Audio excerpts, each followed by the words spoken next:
Hey everybody, it's Shane. I'm in the Level Up 737-800. This is Chicago Midway, and we're going to be flying to Washington National, Reagan, doing short runways and short runways. And this is going to be one of my monthly tutorial flights where I go through everything from the very start to the very finish. For a lot of you guys, you watch me fly this all the time, and there's nothing really new for you. But this is a good video for people who are brand new to this aircraft, to X-Plane, to Southwest Virtual, all that stuff. I'm just going to go over everything. If you don't want to watch it, you don't have to.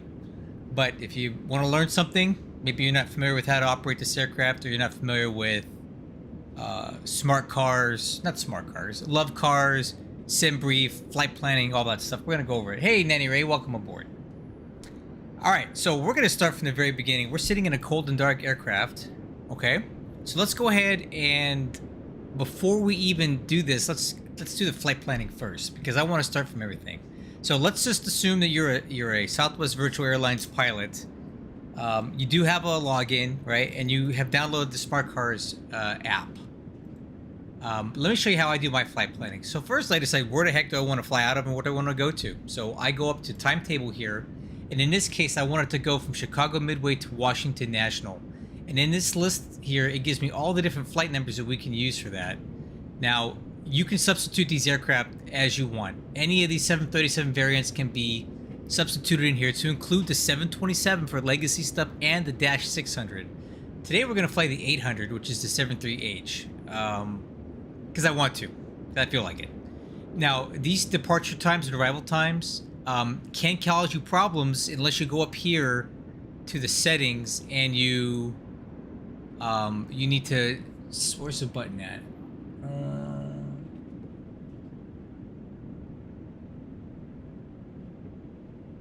There's an option here to make sure that the time doesn't matter.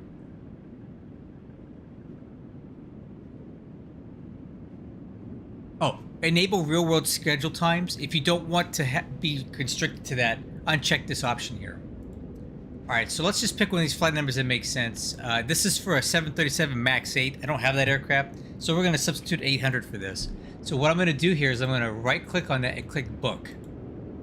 Okay. The flight has been booked. And now if I go over to bookings, I see, oh, I got two of these. Let me clear one out. Okay, so we're gonna fly Southwest Airlines flight 2748 from Chicago Midway to DCA. Now that I have that in here, I'm gonna leave it, and now I'm gonna go over to SimBrief, which is here. And this is a free website, guys. You do need a login, but this portion of it's free. The Navigraph thing that goes with it is what you pay for. This you don't. I'm going to click New Flight here. I'm going to put in Southwest Airlines 2748. Departure is going to be KMDW, going to KDCA. I'll let it automatically select an alternate. And then from here, I have a bunch of pre-saved SimBrief profiles, and I'm going to select the one for the 737-800 Southwest Airlines configuration right here. Click that. It's going to calculate a flight path here. If you don't like it, you can go down here. You can also go to Route Calculator and tell it to avoid SIGMETs, which are significant meteorological events. In this case, we have none that are impacting our flight to Washington. So these are your different route options. I like to use the real-world ones. Obviously, this one makes the most sense. This one makes no sense, really, to go that far out of the way. This one's all over the place. This one is very similar to this one. In fact, I actually like this one a little bit better because it's a little bit shorter. So we're going to select this. Okay. Then I'm going to click Generate Flight.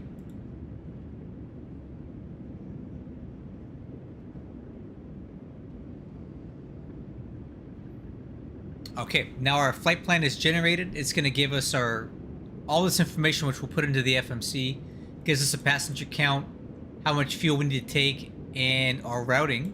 So there's two things we need to do here. First thing we need to do, because I fly on VATSIM, is I'm going to pre-file on a network. So I'm going to click here, click on VATSIM. It's going to upload all that data from SimBrief to VATSIM for you.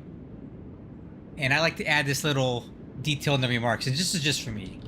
Streaming live on YouTube. And I do this for myself because I get a lot of people joining my streams based on this comment, which people will see when they're flying.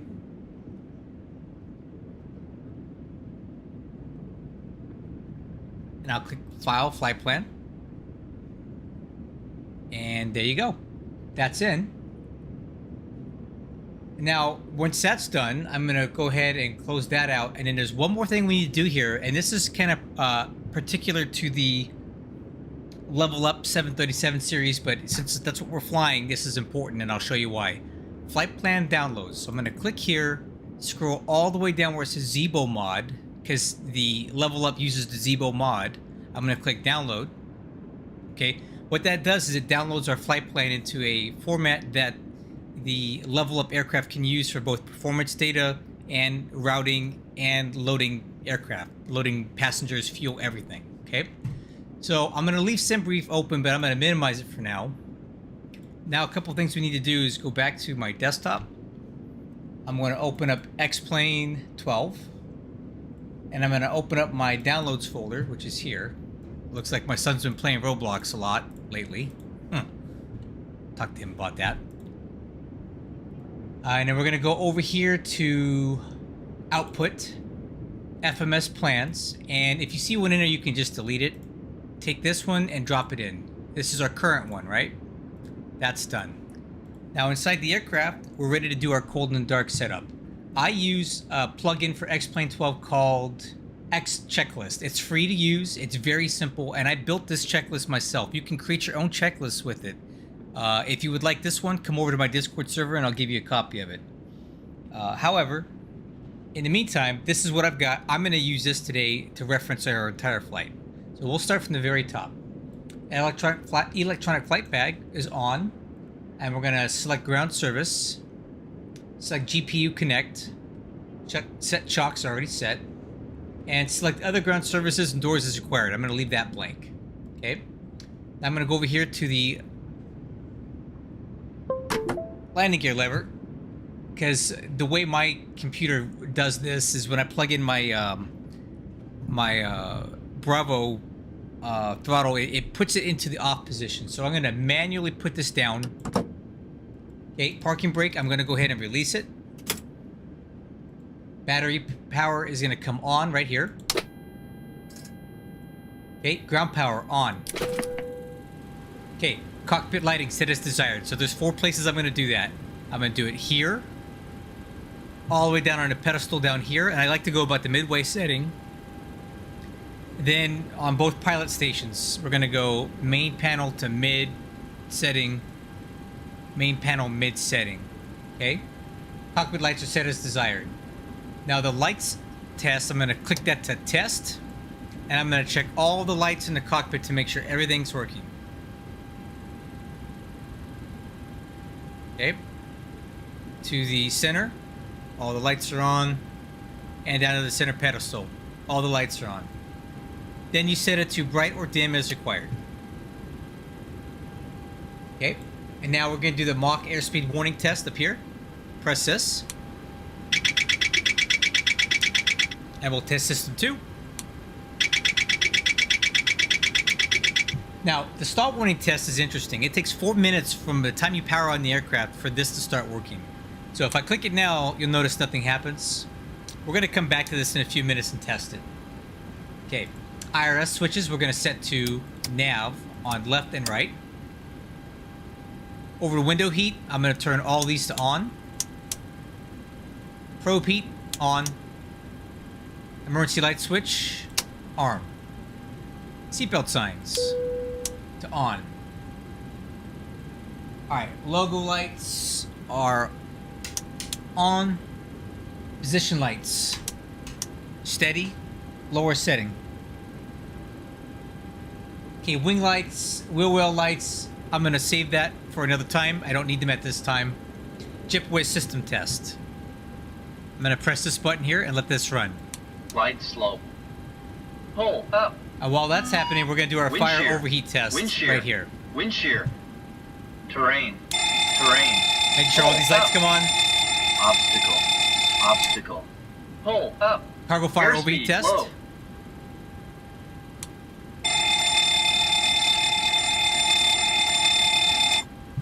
All right, now EFIS panel. I'm gonna press position. I'm gonna put this one to plan, increase the range a little bit. Over here, I'm gonna turn this one range to minimum and press terrain. Because I like terrain on the pilot not flying side and weather on the left. So EFIS panel is set. Takeoff warning system. So I'm gonna take my throttles and push them all the way forward and listen for the tone. Also make sure you get the takeoff configuration warning. And we're hearing that because our flaps are not set for takeoff. Okay, weight and balance. Now, this is what we're gonna do for this. Hold on, let me make sure I'm not missing anything here. Hey, cute pug, how you doing, man? Okay, so now we're gonna go to weight and balance on the electronic flight bag, and this is why this is important that we did that flight plan download thing, right? The level up is really awesome. It does a lot of this for you. So if you click on weight and balance and click the airside service, you scroll over one and you click load OFP, it's gonna load the flight plan that you downloaded and created on SimBrief and put it into the sim. So you see there's our passengers, cargo weight, fuel weight, is everything that we saw from SimBrief is now here. If I click activate, you'll see the jet weight's gonna start coming in. It's gonna start refueling the aircraft, and pretty soon you're gonna also see catering services, cargo, and the passengers coming on board. See, that's the look at it, it's doing everything for you guys. And to make sure that the passengers load, you're gonna go to this button that says chime only and click it to on. This enables the passengers to load via airside service. So give this some time to get the fuel, the cargo on, and then you'll see the packs loading and the catering. We're gonna let this do its thing in the background. Hey Achilles, welcome aboard, man. Alright, so weight and balance is going to be set. We'll go back and review it later, but it's gonna do everything for us, and that's really awesome.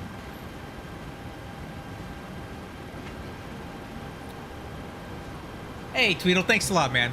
So if you take a look here, you'll see that, look at that. Fuel's coming up, payload's coming up, passengers are gonna load, there's our cargo. It's working itself out, right? Look at that. This is so cool. Let it do its thing. Now, we're gonna go back over to the FMC, press this top one left line select key on both sides. I put this one to program, progress. Now we're gonna go to position initialization. We're gonna go over to page 2 and copy this 4 left line select. This is our actual GPS position currently. Go back to previous page and drop it into 4 right line select key. That sets our IRS position so it knows what it's referencing. Okay. Now we're going to use that same flight plan that we downloaded off of SimBrief to set the FMC up. So we're going to click on route, flight plan request. Now watch this.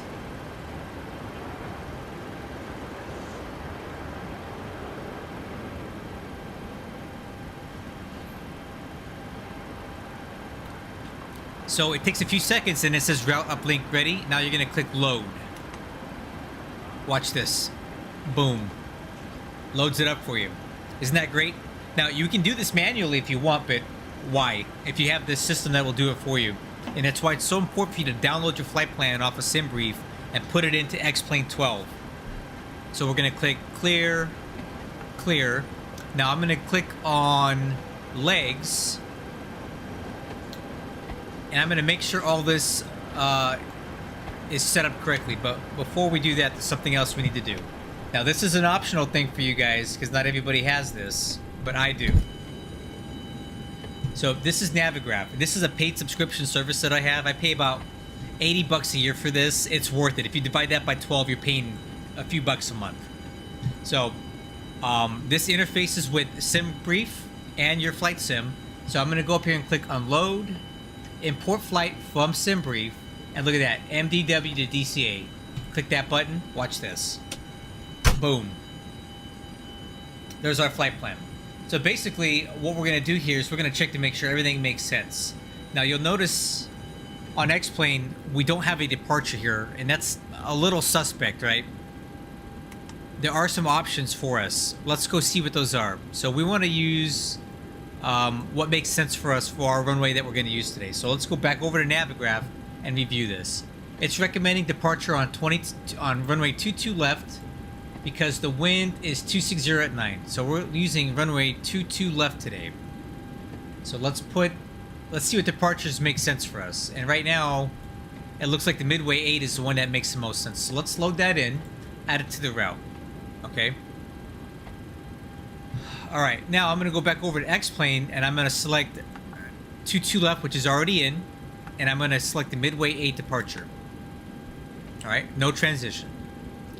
Back to legs. I'm going to move this up to take out that little gap there, and I'm going to hit the step button.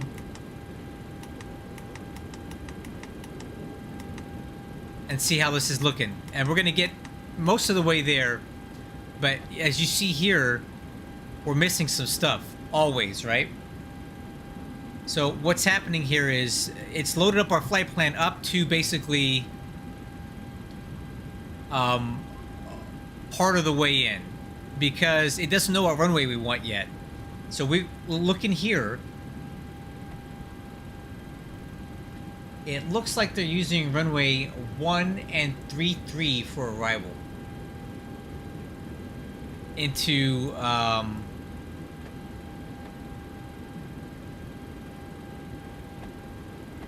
DCA.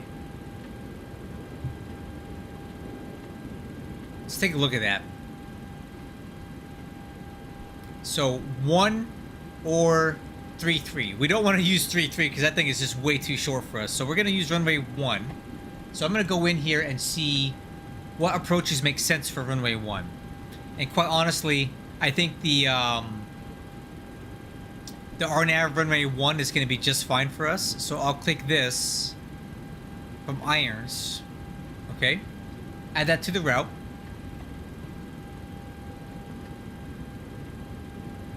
Now we're going to go over back into here, and I'm going to click on Arrival for DCA, RNAV runway 1 from irons.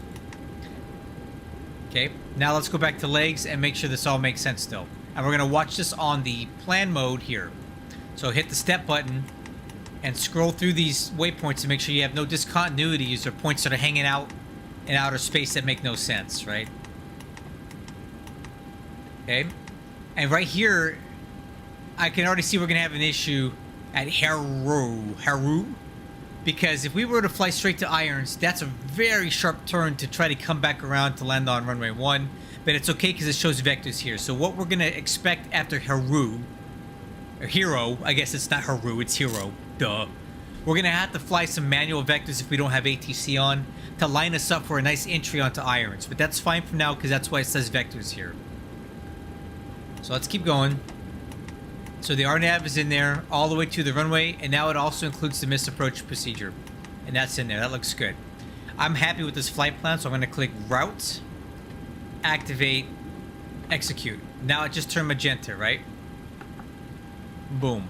Once it turns magenta, you know your flight plan is set. So we're done with the route. Now we're going to click over here to Init Ref, and this is our performance initialization. Again, we're going to press the performance initialize request button here, and it's going to also download that flight plan from SimBrief that we set up earlier.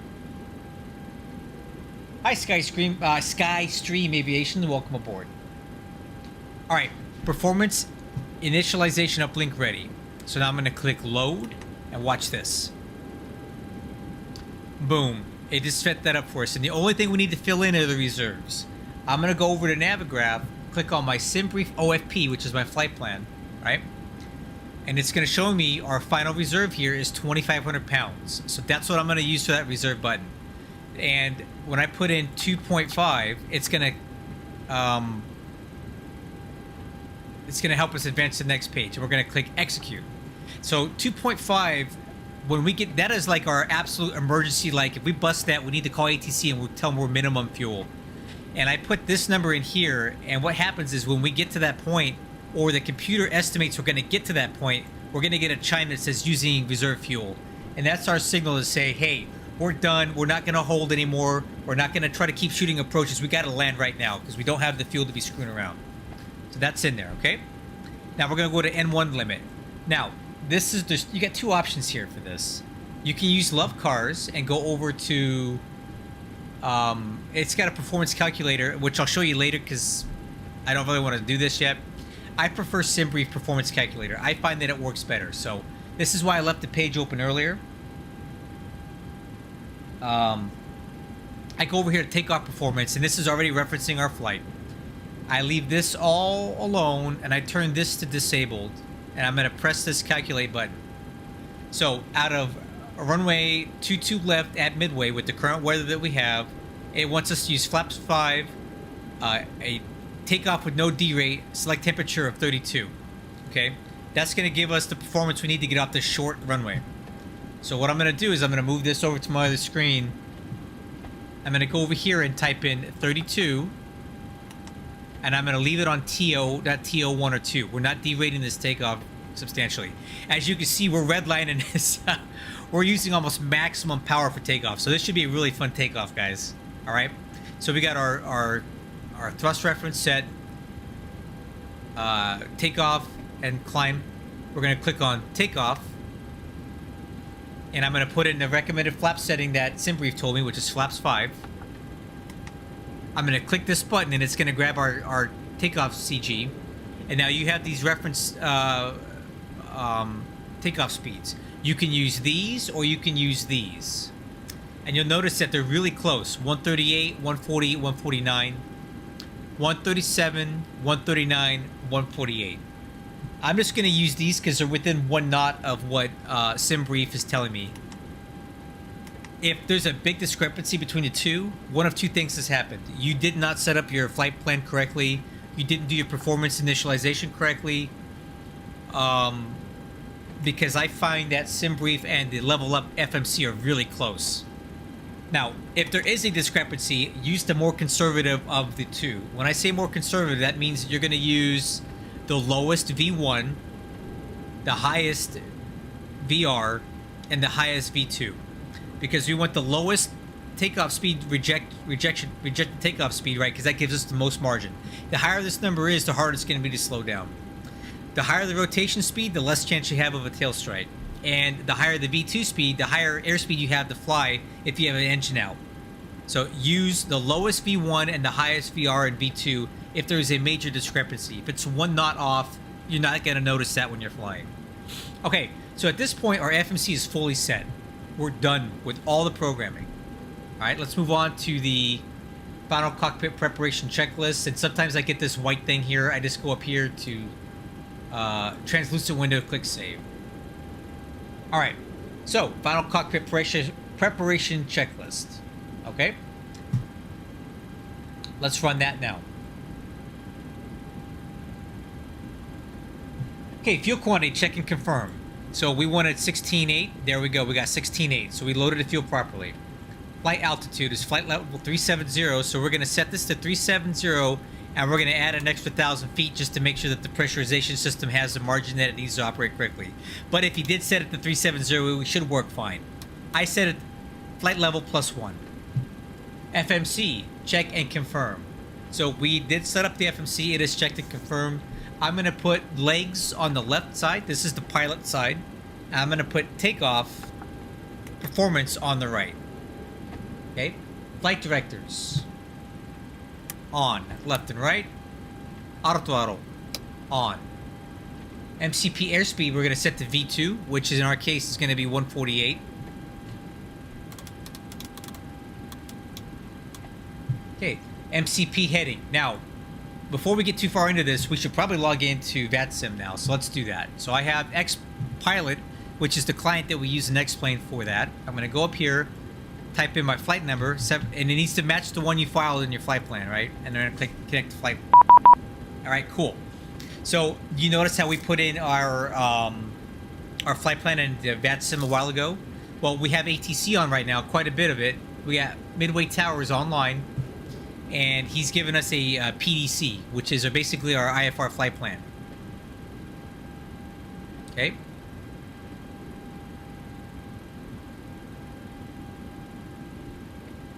All right, that looks good. We'll come back to this later. So for now, we're going to fly MCP heading, and we're going to look at our departure on Navigraph. I'm going to click on the Midway 8. Let me grab that chart. Let's see. Midway 8.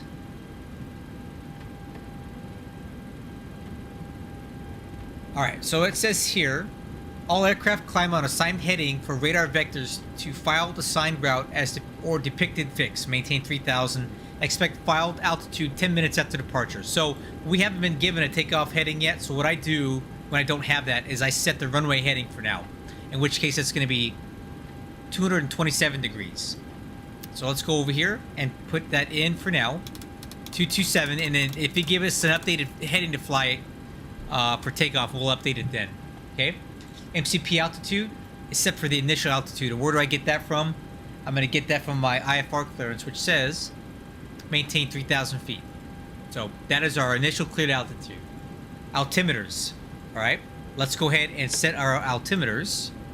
And where can we get that information? There's two ways. We can call up the ATIS at Midway. So this is what this would sound like if you have ATIS online. 13275. 132. I don't really like to do this anymore. I used to, but it's a little annoying now.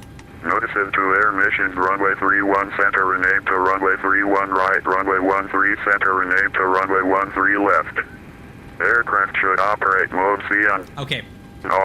It gets a bit monotonous. So what I do is I go over to Navigraph and I click right here and I click on VATSIM and it's gonna give me the VATSIM ATIS in text format. Just pretend you're calling up ACARS and you're getting information that way. So information Delta. So I should probably write that down. Let me get out my little knee board here. Chicago Air traffic Southwest 3458. We are descending speed of 86 arrival, currently about 29. Okay.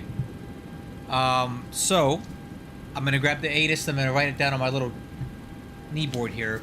So info Delta. So we're Southwest 2748. Info Delta is current at 2353 Zulu. 2353 Zulu. The wind is 250 at 8. 250 at 8. Few clouds at 6,000 feet, 10 statute miles visibility. Broken at 25,000 feet, that's fine.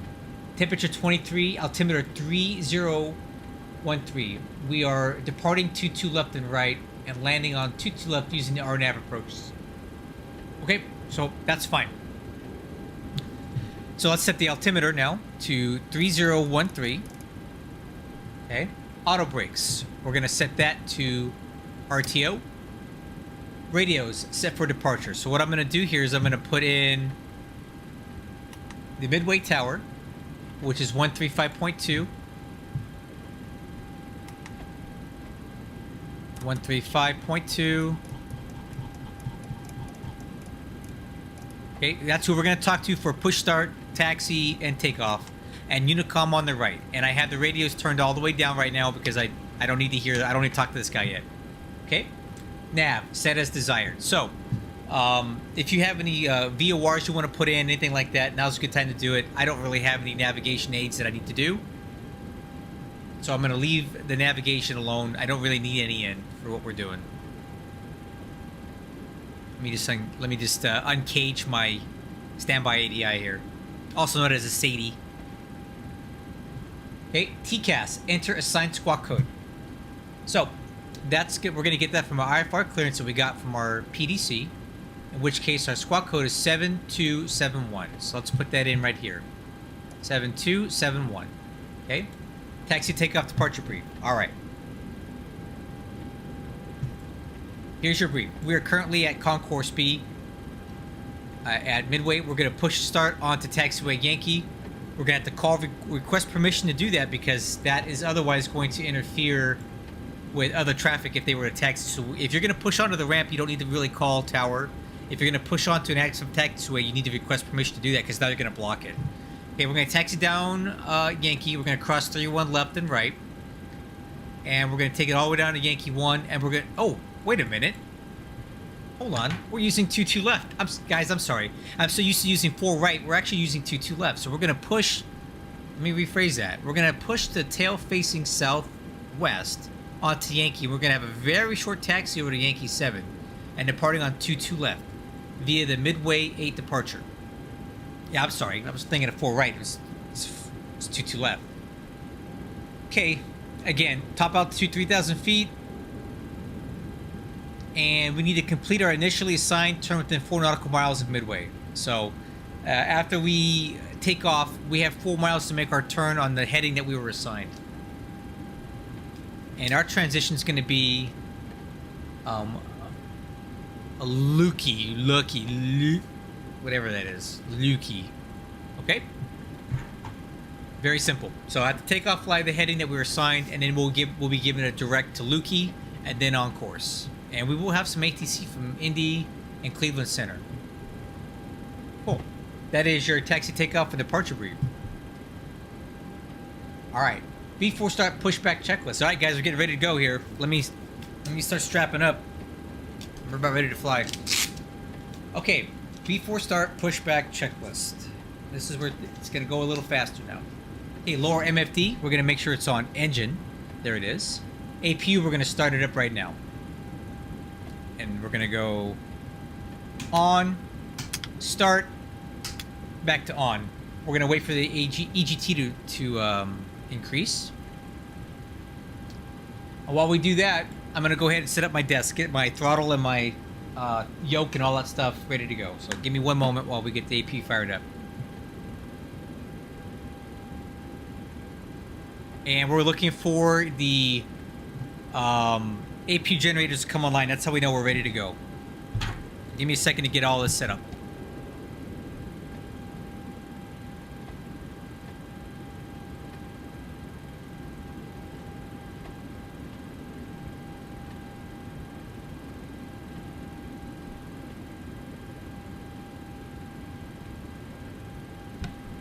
All right, so the APU takes about a minute and a half to get fired up. Waiting for the APU generators to come online. Takes about a minute and a half to 2 minutes for all that to happen. So right now I'm setting up my desk, getting my yoke and my throttle, everything ready to go. I think I had my mic muted for a second there, so I'm not sure what the last thing you heard me say. Hopefully it hasn't been muted this whole time, because that would be really crappy if it was. Please tell me that the mic has been working this whole time.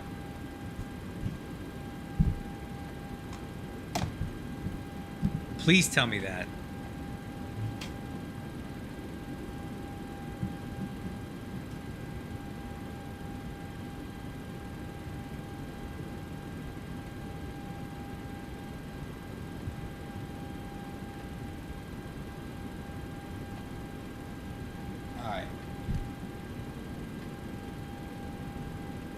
Because if I've been talking to myself for the last 30 minutes, I'm going to be really upset.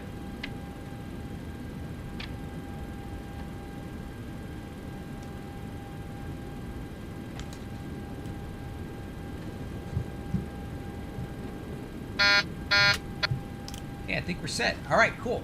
Doors and windows, let's continue the checklist, are closed, and they would be indicated here if they were open. Yaw damper on. Electric hydraulic pumps A and B. Fuel pumps. Parking brake. We're going to set that. APU gens 1 and 2. Wheel chocks and ground power unit. Removed. Beacon light on. Trim air on. Engine bleeds off. APU bleed on. Engine start. Let's go ignition left. ACARS. So this is where we're going to go back to love cars now for you Southwest Virtual guys. And I'm going to double click on bookings, the flight we're going to fly. Are you sure you want to fly from MDW to DCA? Yes, I do. Okay, now ACARS is now recording the flight. Now it's time to call for push and start clearance, guys. Let's get that. So what we're going to do here is we're going to call up tower and request to push on to taxiway Yankee. So radio's on. Volume up. Good evening, Midway Tower, Southwest 2748 with information. Delta request push and start onto taxiway Yankee. Southwest 2748, Midway Tower, push on Yankee approved. Enable squawk mode Charlie. Yeah, we'll squawk mode Charlie, and we'll go ahead and push on to Yankee. Southwest 2748. Okay, so when he says squawk mode Charlie, it means we're going to turn our transponder to TARA. Or at least TA. But I'm going to leave it on TARA for now. Okay, push and start clearance is obtained. Great news, Captain. Your tow's coming. So this is better pushback. It's another plugin that works great for X-Plane 12. You got to have it. If you don't, go get it. It's great. Hey, King Dux, you asked for this. Hey, Robert, welcome aboard. You asked for a tutorial, you're getting it. Now, I don't know how much you've been watching. Midway Tower, Southwest 682, Bravo 16, push. All right. Looks like the doors and hatches are closed, so we're ready to connect. Midway Tower, good evening. Good to connect. Your discretion. I'm not sure how much you've watched, but I started from scratch on this thing, so you can go back and watch it again in case you missed some. I've been doing everything from scratch.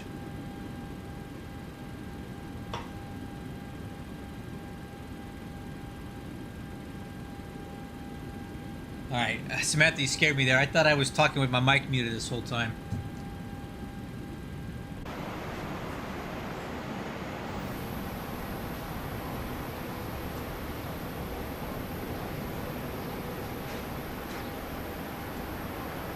You know what? I think I just realized I left my sandwich out. I need to put it in the fridge. Hold on, guys.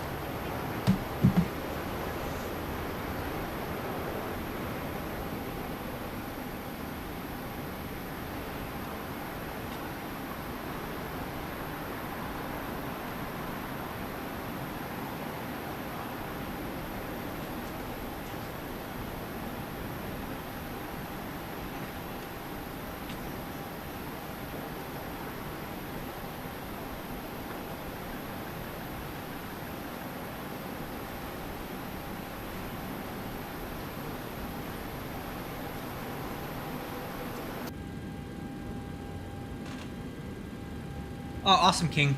All right, cool. All right, guys, let's go ahead and plan our pushback. Hey, Captain, let me know where you want this thing. So normally I take off on the 4s, so it was preset for that. But what we're gonna do is we're gonna delete that, and we're gonna rotate over to face towards runway 22 left.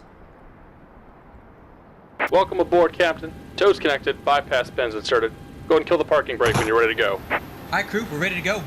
So here's how it's gonna work. We're gonna release the parking brake, and we're gonna start pushing, and then we're gonna go ahead and start the engines, right? So, parking brake is released. Here comes the pushback. Light them up. All right, crew, we're gonna go ahead and start engine number 2. So I'm gonna go up here and rotate the engine start switch to the ground position. Okay, we got rotation on N2.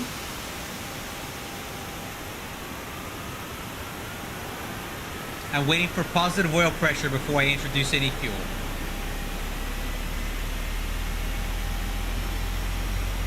Okay, oil pressure's coming up. Looks good. Let's go ahead and turn on the fuel. Fuel flow, EGT. That means we got a good light.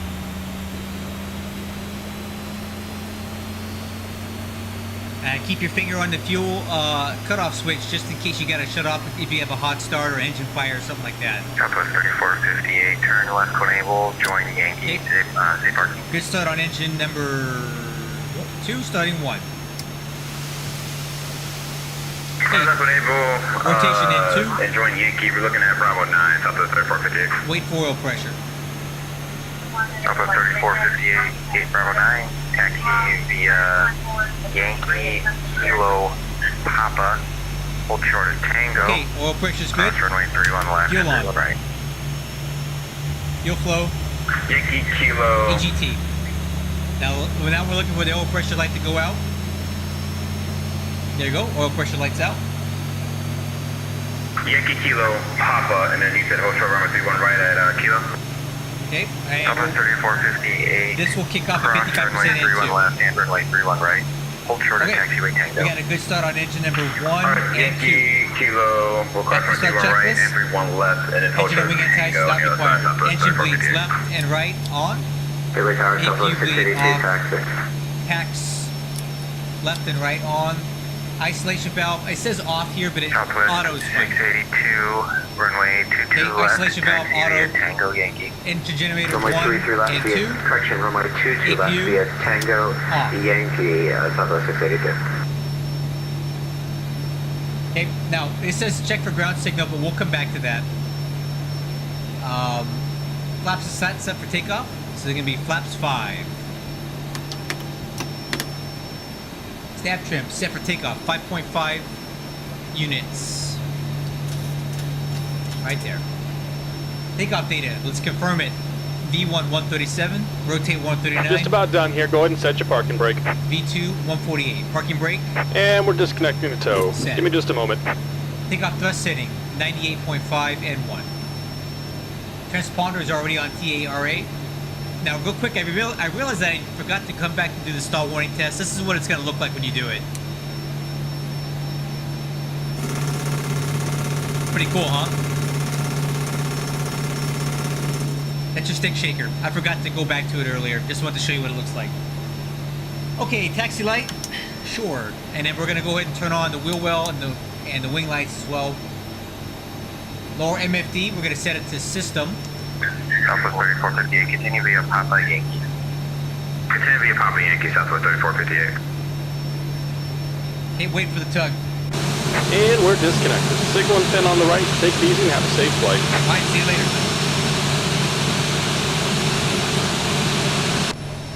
Okay, so we're not taxiing until this guy gets out of the way and he shows us a hand signal and the nose wheel steering bypass pin in his hand.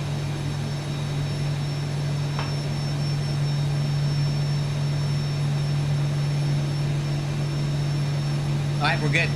Now let's call for taxi clearance. Midway Tower, Southwest 2748, waiting for taxi 22 left. Southwest 2748, Midway Tower, runway 22 left, taxi via Yankee. 22 left via Yankee, Southwest 2748. Alright, crew, straight ahead to the last intersection. Okay, taxi takeoff departure brief. There's been no update to that. Now we're going to release the brakes, give her some gas. As soon as we get some forward movement, we're going to test our nose wheel steering left and right. And we're gonna press and hold the brakes to make sure the brakes work. Yep, there they go.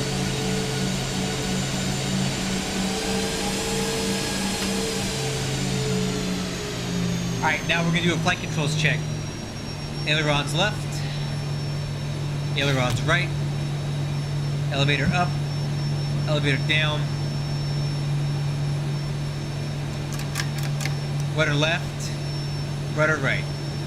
Okay, flight controls are checked free and clear. Alright, before takeoff checklist, we can start working on that right now. So the lower MFD, I'm going to press this button 2 times.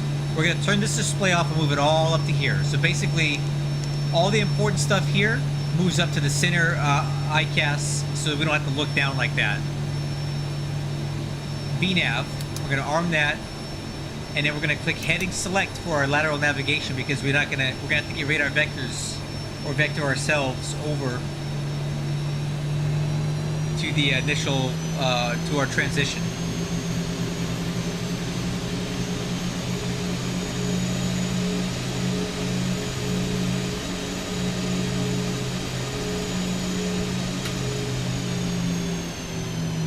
Alright, ICAS is no alerts. Exterior lights, we're going to turn on all the lights. Everything. Okay, radar. I'm going to press the Wixer button. That's our radar. And just our switches go to continuous. Southwest 2748, wind 250 at 8, turn left heading 140, runway 22 left, clear for takeoff. Clear for takeoff, 22 left. After takeoff, flight heading 140, Southwest 2748. Alright, there's our heading that we were hoping for, right? There we go. We are clear for takeoff, crew. Oops. Alright, let's check the arrival end. It's clear. Departure end. Approaching 2 left. Okay, and we're on the right runway. Takeoff clearance is good. Last thing we need to do is turn on the clock and we're ready to go. We'll do a static takeoff here, guys. This is a short runway, so we're not going to be messing around with this. No rolling takeoff on this. Okay, runway heading is 227.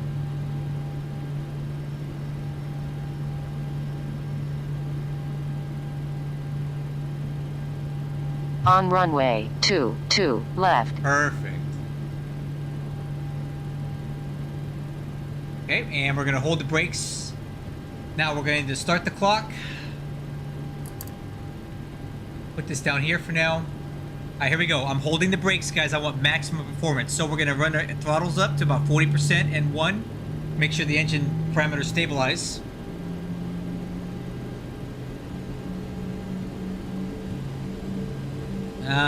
Number 2's lagging a little bit.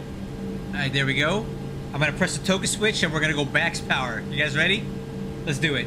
Set takeoff thrust. Brakes released.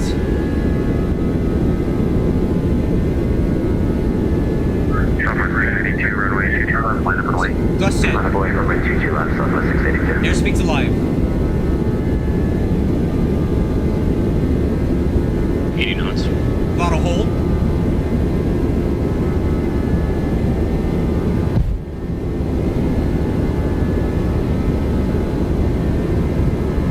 V1, rotate.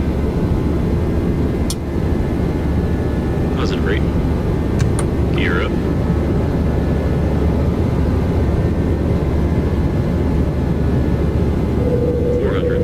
Heading select VNAV speed.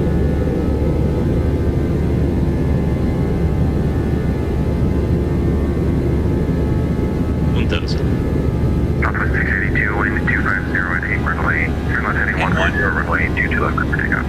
Left turn heading 140, clear for takeoff, runway 22 left, Southwest 682. 1,000 to go.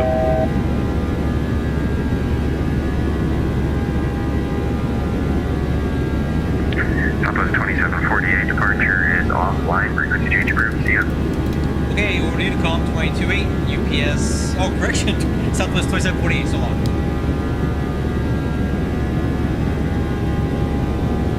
Alright, I reset the altitude because I don't want to level off at 3,000. Okay. I'm going to use the flight director here. Put the little dot on the dot.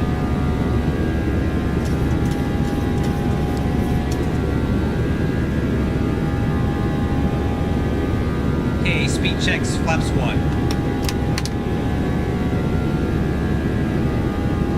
Alright, now we're gonna go ahead. Alright, give me a second here. Speed checks, flaps up. Let's go direct to Lukey.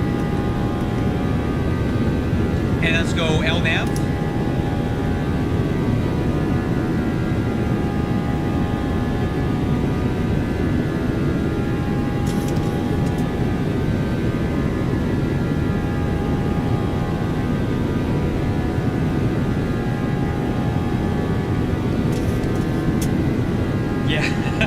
Oops.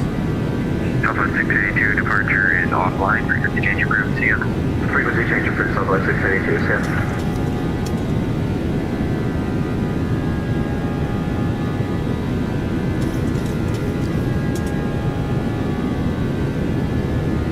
Okay, looking for 250 knots.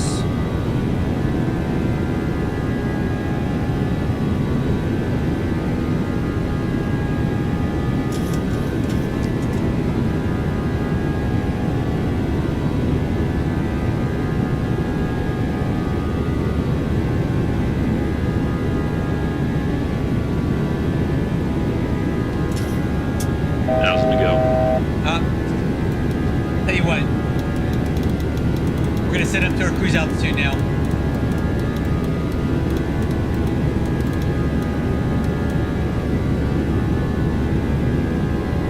Shift the radio over to Unicom.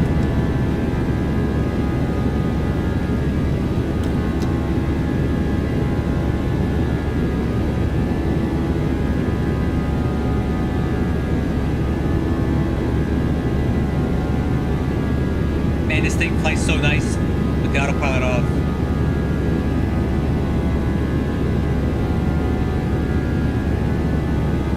Okay, 10,000 feet. I'm going to turn the autopilot on. Command A, and now let's do our after takeoff checklist. Landing gear up. Lights out. Handle to off. Flaps and slats are up. Auto brakes off. Exterior lights, now that I have a chance to do them. Engine start switches off.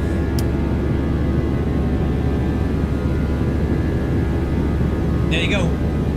That's how you take off out of midway.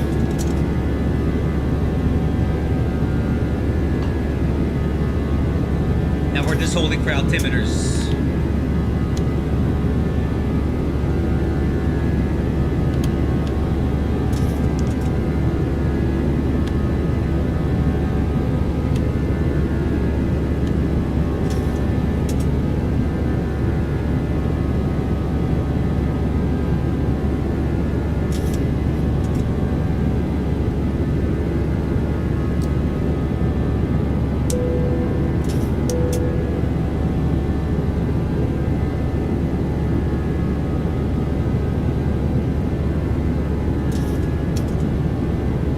Once we capture that climb speed, you'll see the VSI go way up. Watch.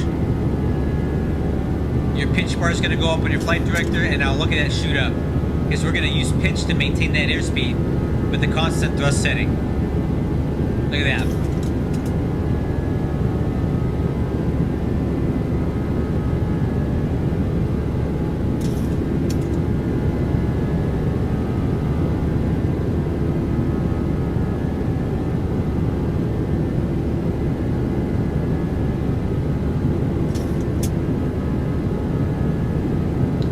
Okay, so we're climbing out. Target speed's 312 or 0.785 Mach. Our top of climb is going to be in about 127 nautical miles estimated. Flight level 370. Looking good. Going to DCA, we got 548 miles, air miles to fly. Estimated landing fuel is 8.5 thousand pounds. Way more than we need. Plenty of hold time, plenty of go rounds, whatever we want to do.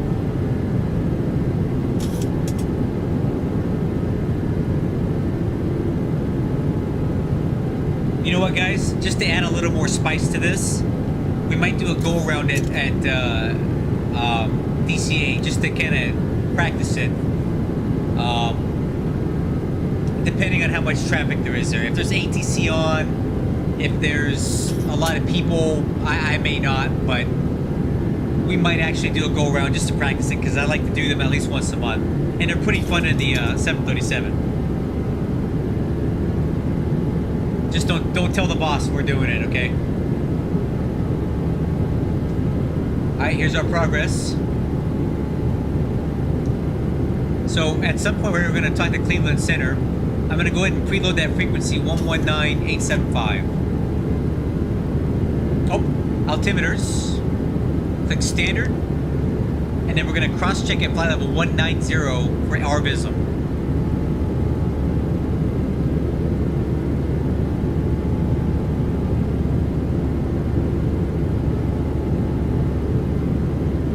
And cross-checked. Altimeters are good. After takeoff checklist complete.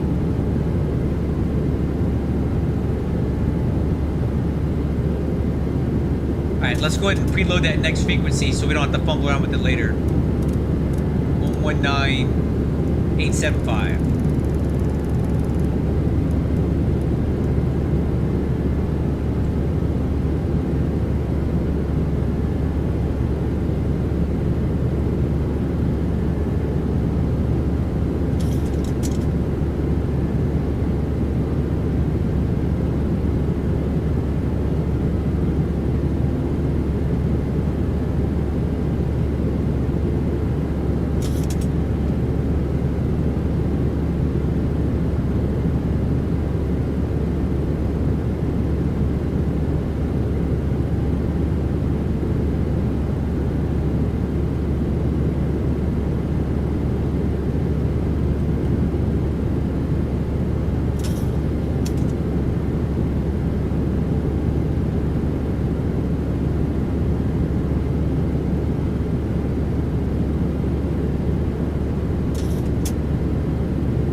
Okay, climbing to 230 for 370.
It's good to check your cabin altitude every now and then. So flight level 260,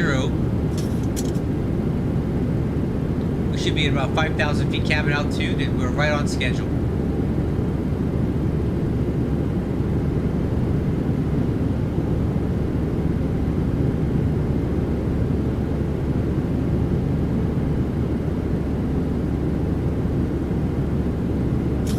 As it starts to get darker in the cockpit, these MFDs are going to be a little too bright, so here's what we're going to do.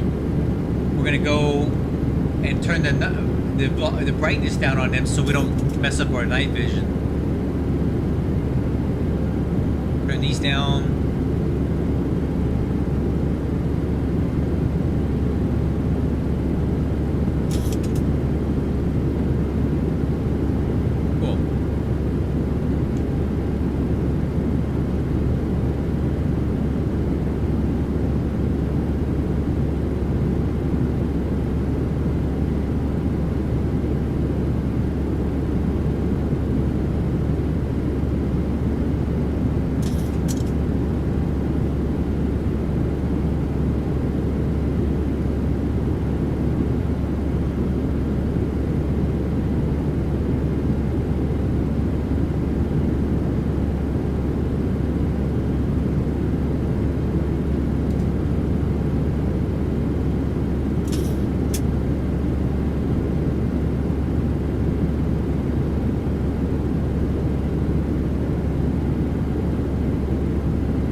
Looking good.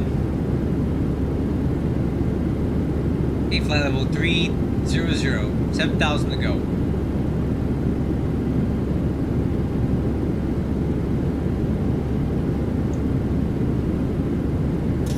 I wonder who that guy is.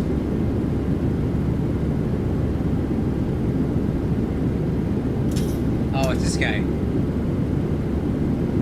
Also in a 737-800. Been going quite a bit slower apparently, and lower. Well, he will be lower.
330, 2,000 to go, 4,000 to go.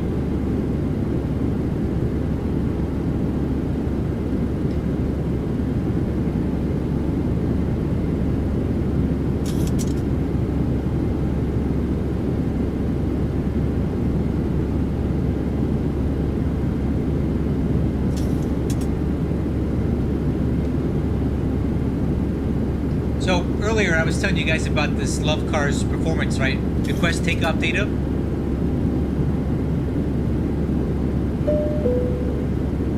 I personally don't use it because I find that it has a pretty substantial difference from what the FMC and the Level Up and the SimBrief has. So you can use it if you want, but I am never going to use a Flaps 25 takeoff. I don't know what that's about. I don't even have the option to change it. Like, I would never use Flaps 25 for takeoff. That's just too much flap. So I don't know where he gets these numbers. They're a little too bizarre for me. So I prefer to use SimBrief. But you can use this if you want, but I don't want to go through 15 flap settings to clean up after takeoff when Flaps 5 can be calculated to work just as well. Flaps 25 for takeoff, what the heck?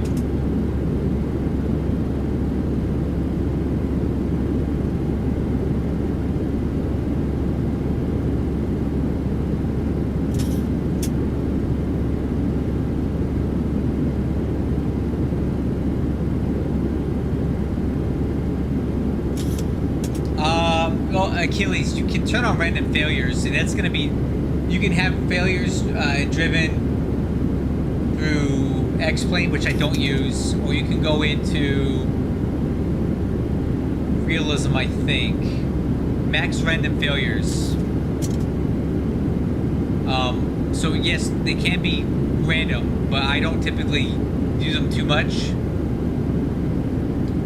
And the reason that I don't like to do failures, because I'm doing single pilot stuff here, and if I have an engine failure or something complex, it's hard for me to fly the plane, communicate with ATC, look in the quick reference handbook, and fix the problem all at the same time. I just can't simulate it very well, so I just typically don't. But the chance does exist for a random failure to pop up on this aircraft, but it's pretty remote.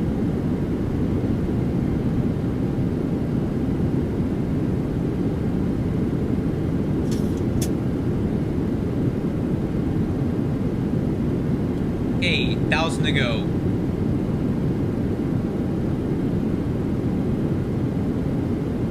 Thousand to go.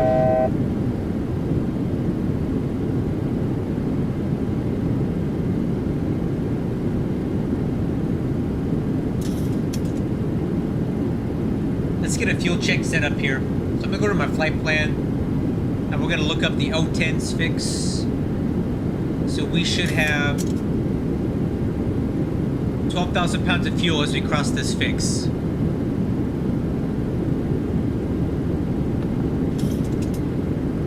We have quite a... We should cross it with 12.6. The flight plan says we should have 12, so that's just showing us that we have a nice, healthy reserve padding. But we'll go ahead and check it as we pass it.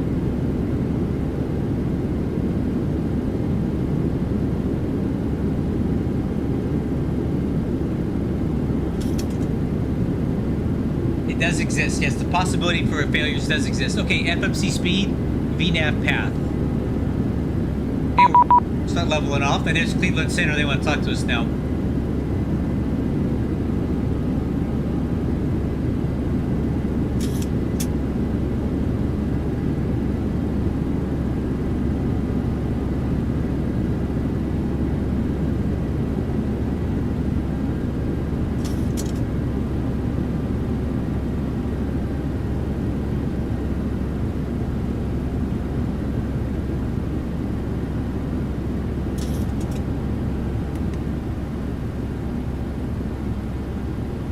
Cleveland Center, good evening, Southwest 2748 with you, flight level 370. Southwest 2748, Cleveland Center, hello, 51.5 west of Toledo, flight level 370, welcome. Thank you. Alright crew, we're checked in with Cleveland Center now, and we are leveled off. And we can go ahead and turn off the seatbelt signs. The Number 71 Alpha Lima, welcome to no Buffalo. turbulence. Cross runway left, turn then Alpha to parking. Have a good day. And we're going to be going to the north ramp. Sun's going off Lima. We're going to vacate right. Okay, are you going to the general aviation part of it? Yes, sir. Pilot error, I do enough of that to make my own failures just from that. Number 721 Alpha Lima Delta, Pushback to parking, cross runway 32, have a good night. Delta Quebec parking, cross Okay, so let's check our fuel. Thanks, good night. We crossed 010s with 12,600 pounds of fuel in the tanks. Per our flight plan, we should have had 12.0, so that's great. So we have 600 pounds fuel more than what the flight plan calculated, which is excellent. We'll do the next check at the ZZV VOR. I don't even have a clue what that's supposed to be, so let's look that up. Zanesville. Okay, over Zanesville, we'll do another fuel check. For the flight plan, it says that we should have, as we cross it,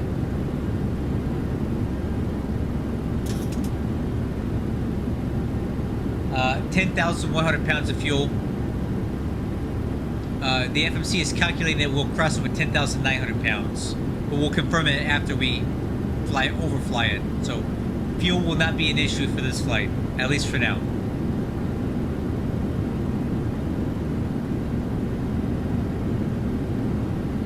Detroit departures, good day, Delta 71 Juliet Charlie with you on the ZF3 departure from Detroit, 4,700 climbing to 6,000 inbound Fords.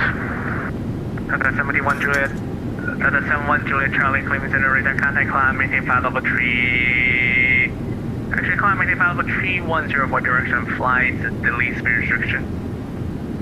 Affirm up to flight level 310, clear on the speed for Delta 71 Juliet Charlie.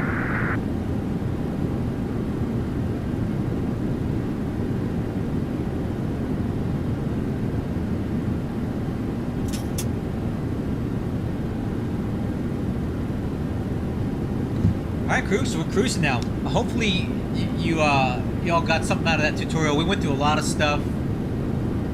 I probably should have talked through the takeoff a little bit more, but I was kind of busy. And Midway's not the airport you want to be messing around with the takeoff stuff. So the takeoff procedure that I used today was basically a static takeoff, meaning no rolling, and I basically ran the engines up almost to full thrust before I even let go of the brakes. Flight 952, limit space of the West, Chicago is offline. I just did that to make sure we had maximum performance on that short runway. Have a good day, Flight 952. You're in the 9546, cross K's, and the maintain flight level 320. For cross K's and maintain flight level 320, United 546. So you'll notice that our flight path does go dip into Indianapolis airspace a bit. But my guess is that the Cleveland controller is going to keep us on the hook all the way until we get to about here. I don't think he's going to hand us over just to take us back for this little bit. So we'll probably stay with Cleveland until we get close to the enter the arrival at the DCA. 270, FedEx 37590. And that's 375. Would you like flight level 410 or 390 for direction flight? We'll take 410, FedEx 37590. X375, climb, maintain flight level 410. Okay, 410, FedEx 37590. WestJet 2705, limit space to the north. Toronto is offline, frequency change per everything.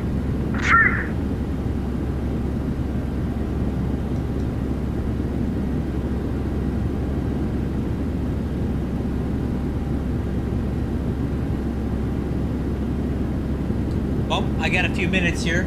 I'm gonna go grab my sandwich. I'll be right back.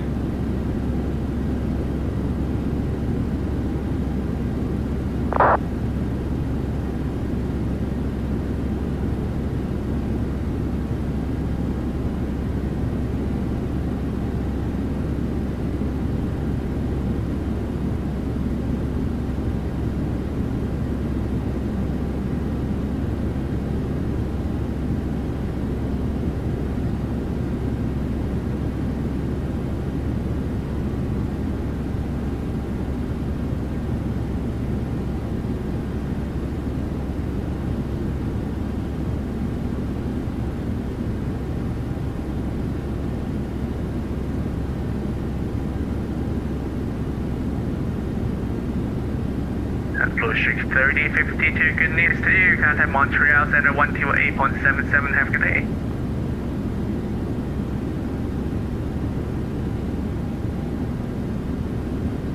Broad Street 3052, Cleveland.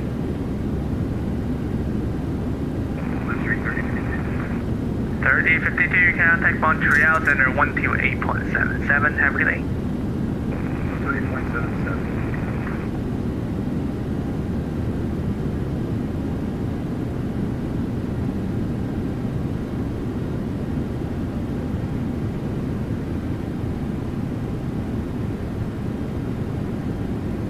Alright, Aircraft on Cleveland Center only static. went to the commissary at lunch and got me a sandwich. I got a foot long so I could have some for dinner. Since we got some time up here at cruise, we'll go ahead and eat it now.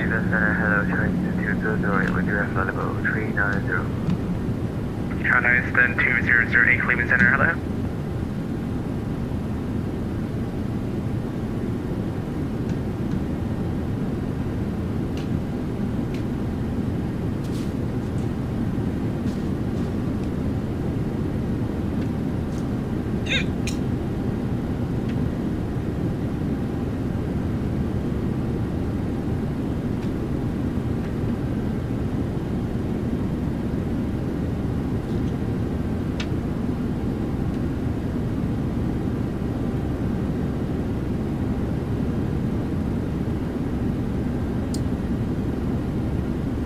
Oh, I got the hiccups.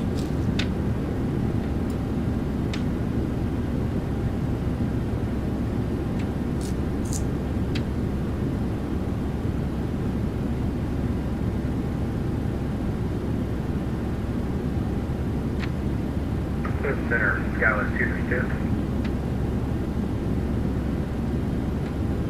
Southwest 252 Cleveland Center, hello. Descent maintain file level 240, radar contact expedite descent down to file level 240 for traffic. Expedite 240, Skyline 252.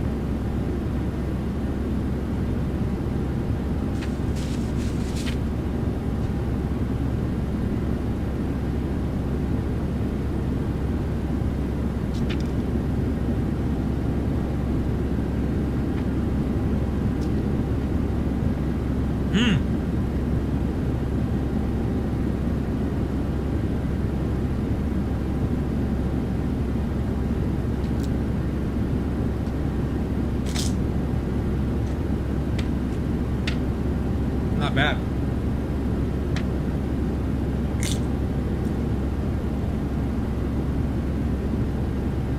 FedEx 375, do not exceed 250 knots on the climb.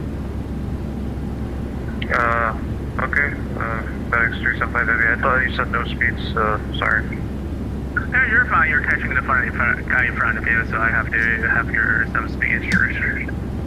Yeah, I mean, is there a possibility you can vector us around him, maybe? Because with the A300, it's, this thing climbs pretty fast because of the engine, the CF6 engine, so I'm probably going to outclimb him, but it's up to you. Okay, back 375 climb, 10 left heading 360 vectors for the climb. Okay, left heading 360 vectors for the climb, FedEx 375 Heavy. At 375, you can delete the speed restriction.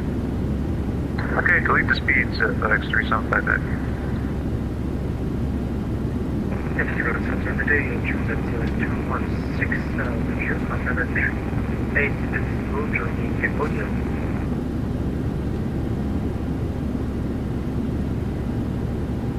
Entrance at 216 Cleveland Center, I don't think you're gonna be in my airspace.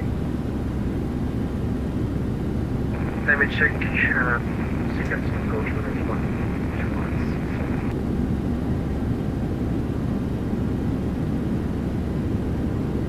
And number 4 Echo Romeo Lima, space to the east, New York's offline frequency change. Have a good day.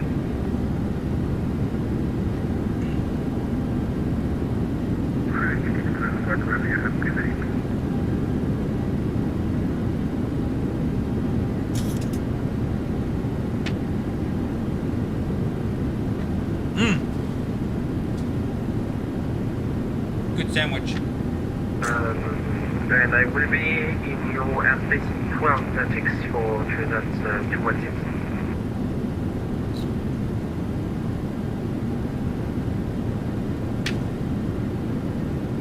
216, I will be closed by then. I'm closing in 4 minutes. Oh. Well, North okay. 0 Mike Foxtrot out of 2800. Sorry, in the wrong circle. Alright, number 300, Mike Foxtrot, Cleveland Center. Hello, climb, maintain flight level 320, delete speed restriction. 320, delete restrictions, Mike Fox. Thank you. Cleveland Center, TBM 1202 Romeo, we're at 250. Did I hear you say you're closing up? TBM 02 Romeo, yeah, I'm closing in 4 minutes. If you want frequency changes. Perfect. Alright, good talking to you. TBM 1202 Romeo, we'll see you. And Kingston to present 216. Just to let you know that we are going to cruise just beside of your space. We are not entering in it, so be aware that we are really from US just that. I actually have no idea what he's talking about. Skywest 252 cross Spanish and maintain 1000, Buffalo, altimeter 3010.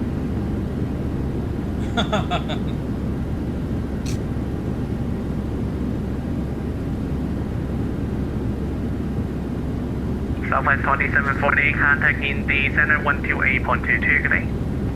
2822 for Southwest 2748, so long. Alright. That's fine.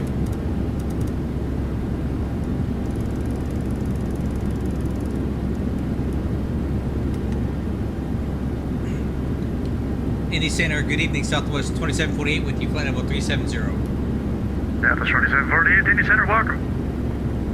Thank you. Hey, it's our favorite guy. Back with you. Southwest 1605, welcome back. Descend via the inbound 5 arrival, landing north. The Louisville altimeter 3018. Okay, 3018, well, landing to the north, we'll descend via the inbound 5, Southwest 1605. We like Stephen Welsh. He's one of our favorite controllers on Bad Stuff. Very good. We talk to him a lot because we fly in and out of Louisville a lot with my other VA, UPS. So I have a lot of experience with him. He's a very great controller. So we'll see how long he stays with us. And probably to about here, is my guess.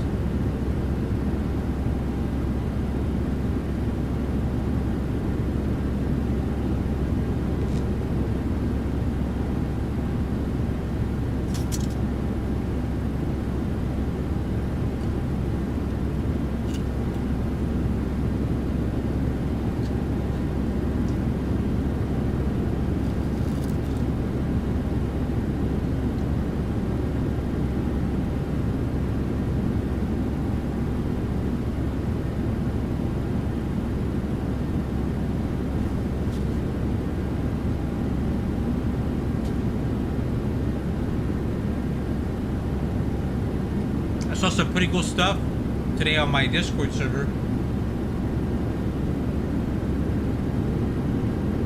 Check this out.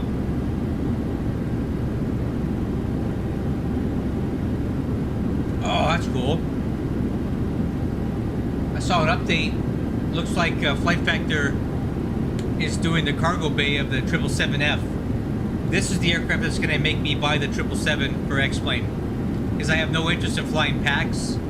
But I definitely want to fly cargo with this, so once this thing is released, you expect me to jump on the 777. I'll be flying that for sure.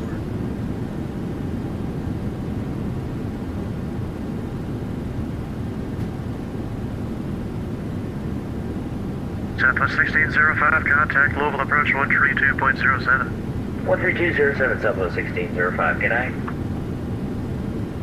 Good night.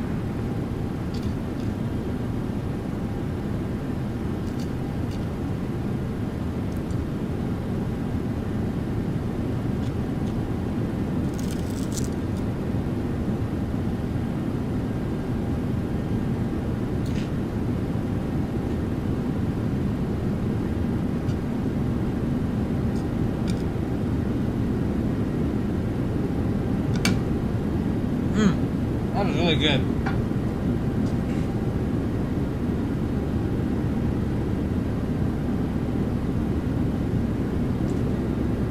Alright, how are we looking here? Top of descent, 129 miles, which is great. That's not too long from now. 15 minutes, so we'll start briefing the arrival in about, I don't know, 5 or 6 minutes or so. Southwest 1080, Chicago is closed. Radar service terminated. Frequency changes approved. Switching over. Thanks for being. Have a good night, Southwest 1080.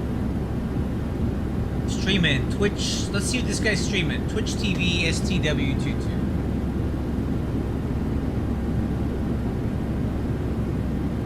Southwest 2748, proceed direct Bucko. Hey, direct Bucko, Southwest 2748. Alright crew, we're given the direct, so we're going to click here and go direct Bucko.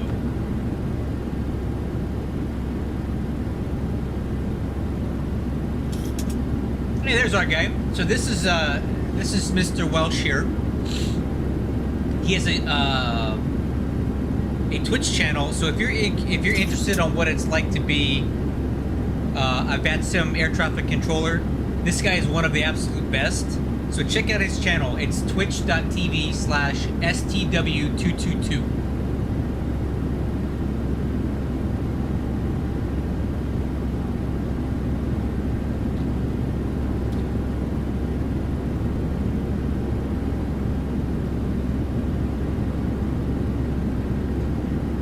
Oh, I'm on Twitch. What are you talking about? Hold on. Let me do this.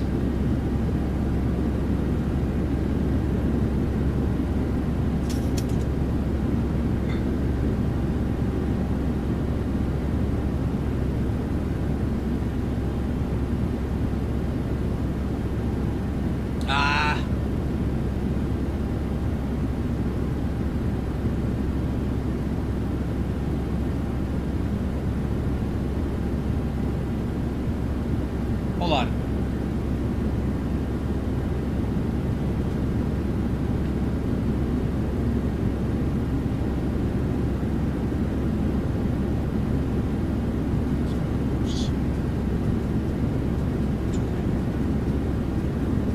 There you go, guys. Kingston, good evening. Southwest 1691, climbing 11.7 to 13, direct Lockard.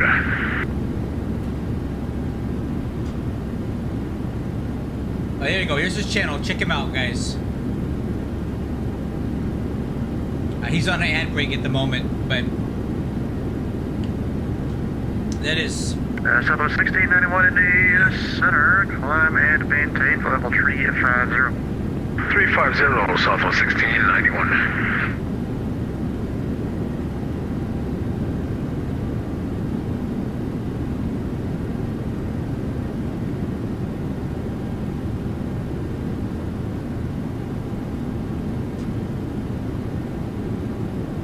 I popped the link in the chat for you guys to check him out.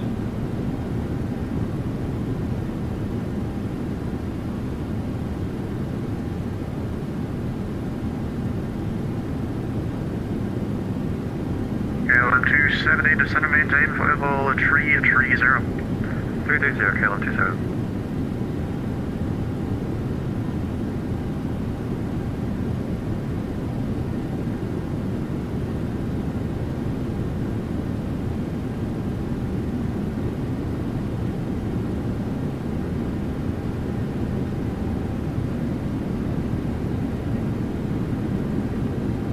Echo Unit Center, it was carrier wave only, no voice.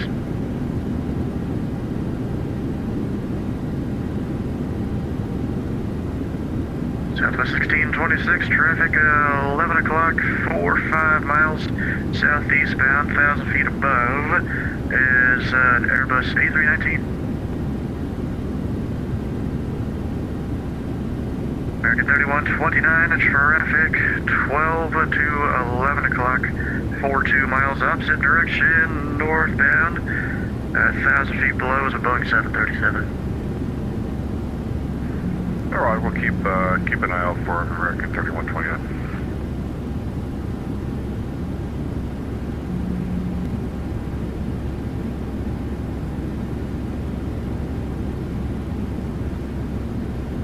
Pretty cool stuff, guys. This is way too complicated for me. I can't figure it out. So. There was someone calling Unit Center, they're still getting no voice.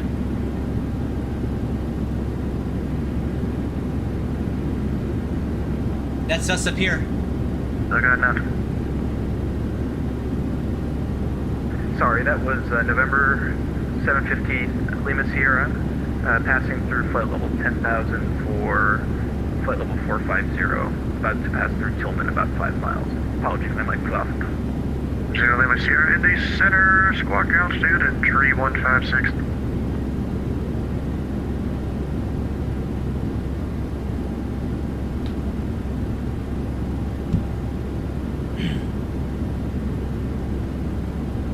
Squawk 3156, 11,000, citation 750 Lima Sierra.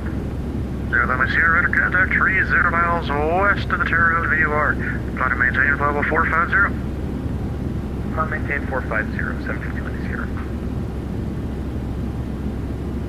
Alright crew, let's go over our descent and approach checklist. So we'll review the landing data now. For this I'll use Love Cars.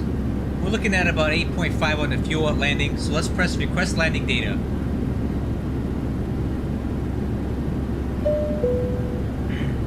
Okay, short runway here, but we can use flaps 30 max manual, max auto brakes max. Okay, let's see what it would look like with flaps 40.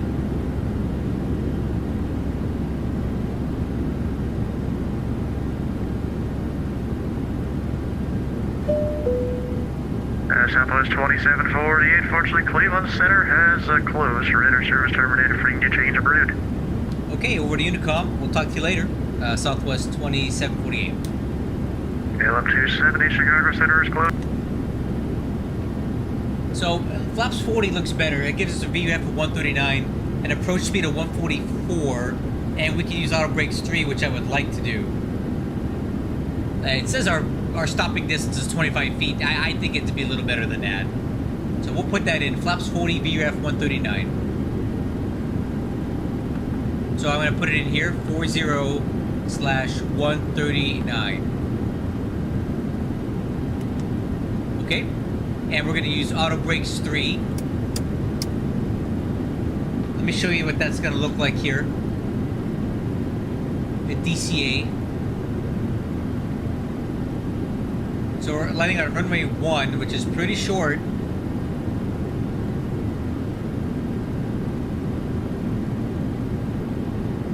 Wind 2604.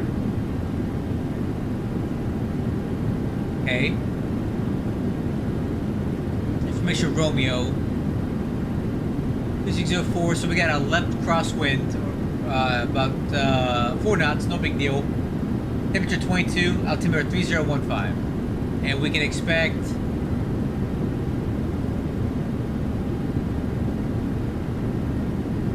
arrivals expect the CVFP. What is that?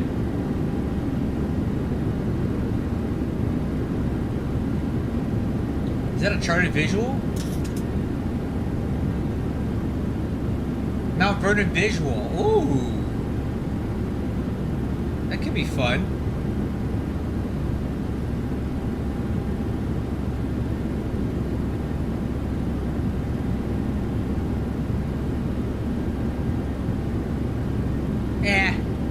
I don't want to mess with this. We'll stick with the RNAV.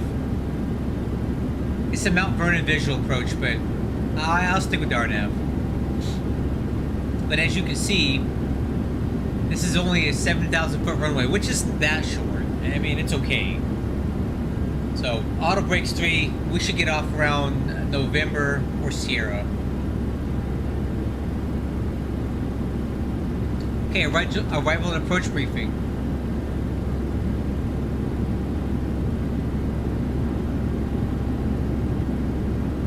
We're on a Friedman 6 arrival. We're going to pick it up at Bucko, which we're direct to now. A lot of crossing restrictions, so Bucko at 310, Honor at 280, Courage at 280, Pledge at 280. Never forget, get that. We will, oh my god, look at this. We will never forget.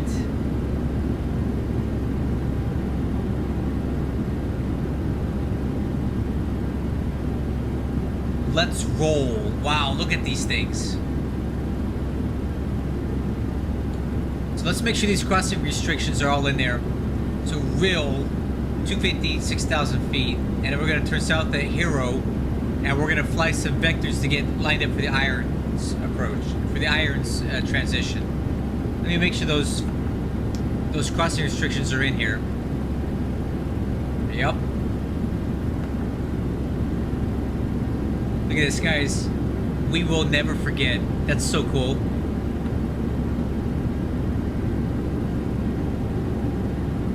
Let's roll victory. Hero. Boom.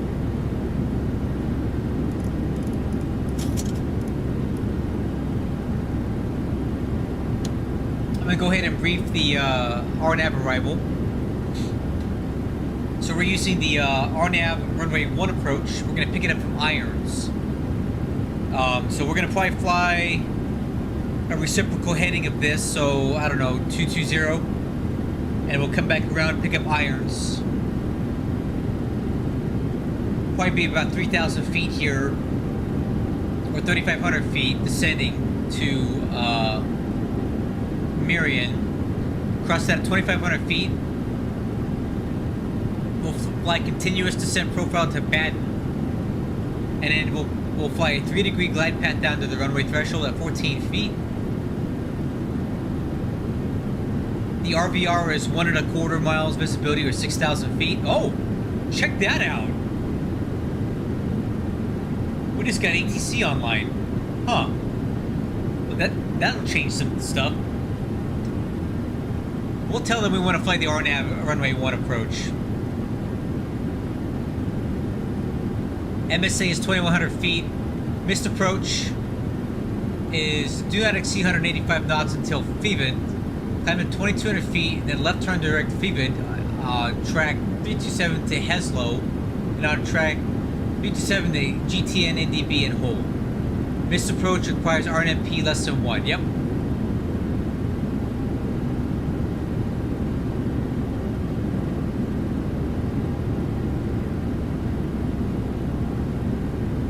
Okay, decision height is going to be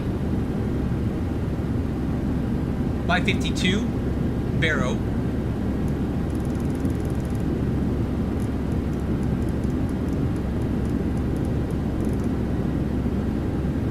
MDA is 2,100 feet. Landing altitude is basically sea level. Seatbelt signs. Let's get them on. Altimeters are preloaded. 3015. So we do have ATC on now, guys. That's something we weren't expecting before.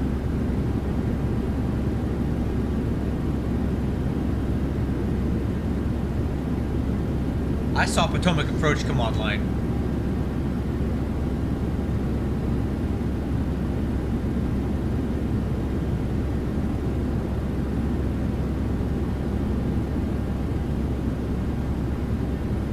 Maybe not. I don't know. Now I'm not seeing it.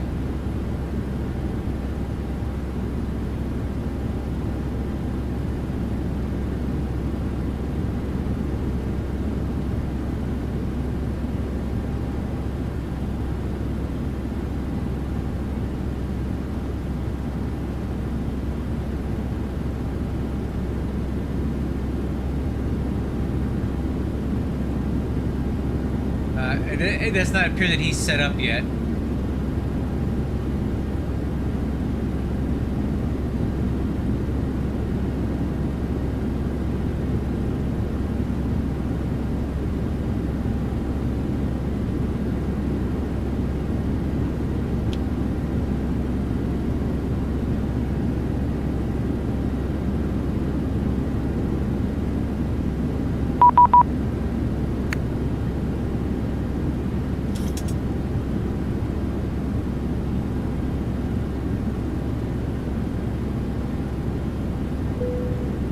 Oh, that chime means reset MCP altitude. We'll set down 10,000 feet for now.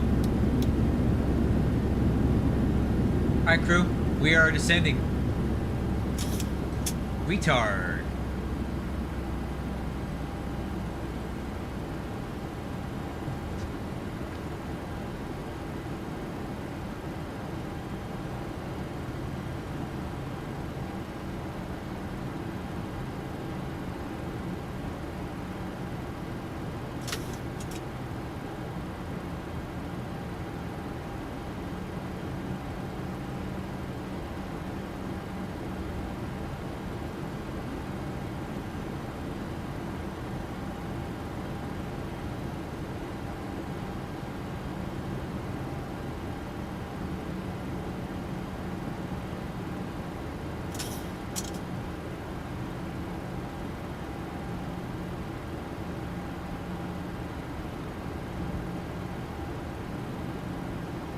Alright, heading down.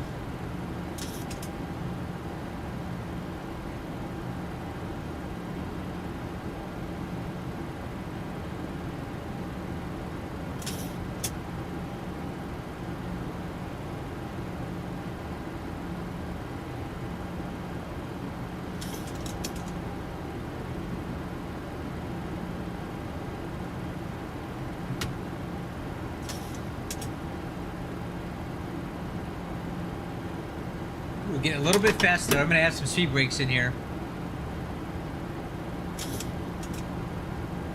We're a little bit fast.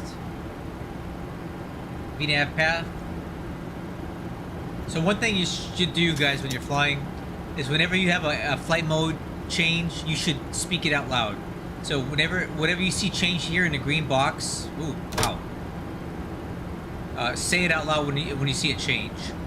FMC speed. That lets the other pilot know that you're tracking that the autopilot's changed modes or whatever. Hey, speed brakes to track.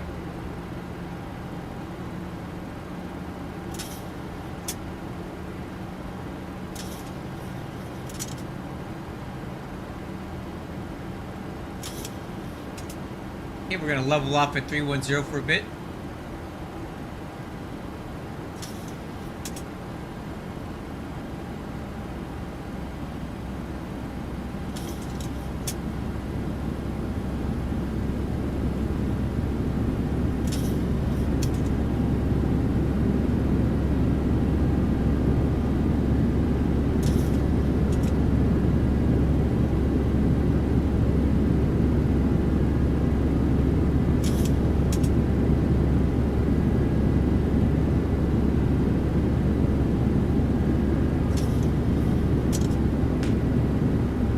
FMC speed.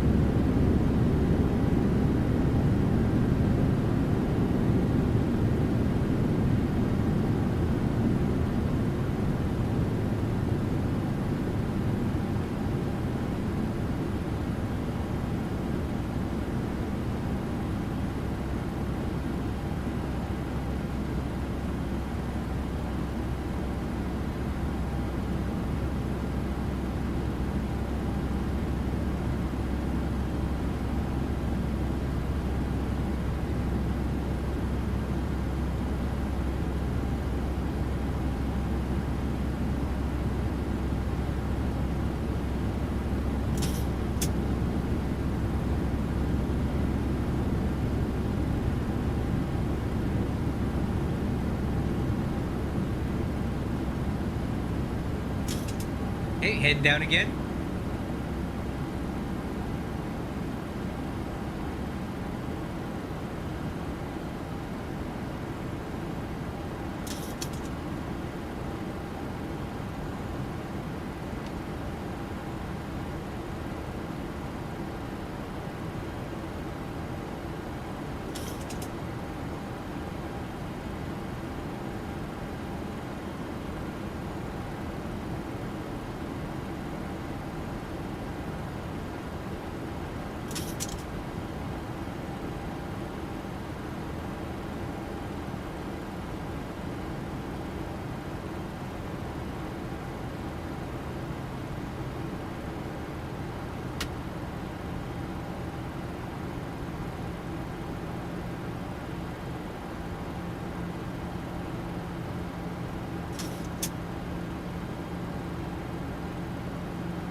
Okay, we will level off at 280 and then step down some more.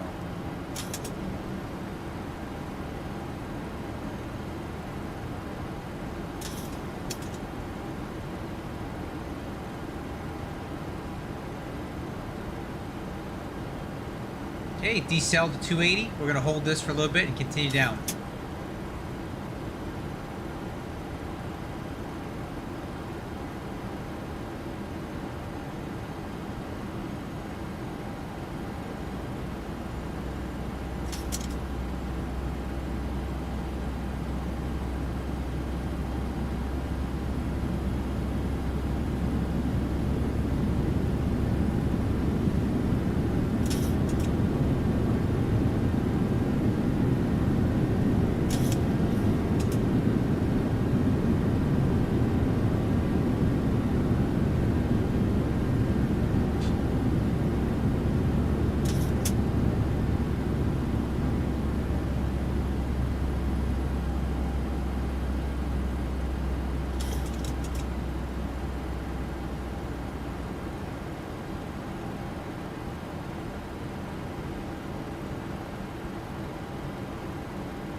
Okay, looking good.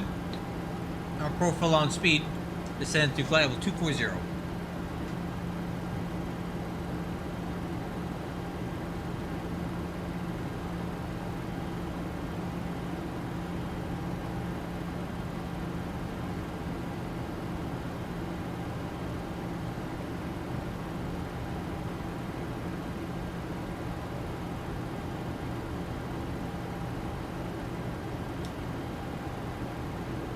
Oh, so much for that ATC, it never showed up.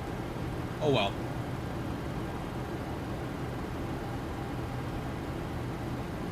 One 9.1.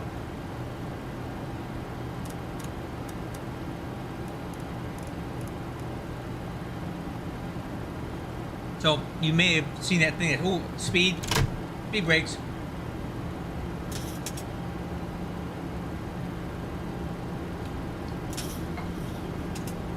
You may see me type in this command CTAP. So what that does is it gives you the frequency for the airport that they want you to use on VATSIM. And that gives you a voice channel or a text channel to talk to traffic for that airport only. It's better than Unicom and more specific. So I typically tune this in around 10,000 feet and listen into the traffic that's there and make my announcements that way. Unicom is for like more general areas, and CTAP is going to be specific to the airport.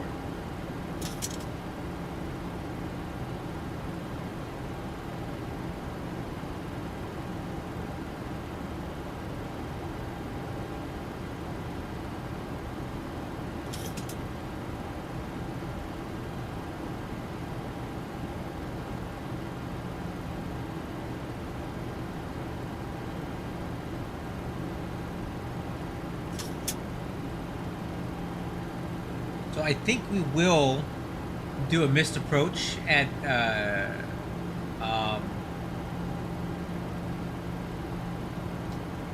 DCA. I think that'll be fun. I think I'll fly it as published as well. So we'll actually go out to the holding point, fly it, do a lap or two in the hold, come back around and shoot it again for a full stop landing. Just to get the reps in. Speed brakes. Okay, altimeters. 3015 cross check at 17,000. Exterior lights on, and whoa, engine start switches to continuous. Speed brakes, leave them out. Approach checklist complete.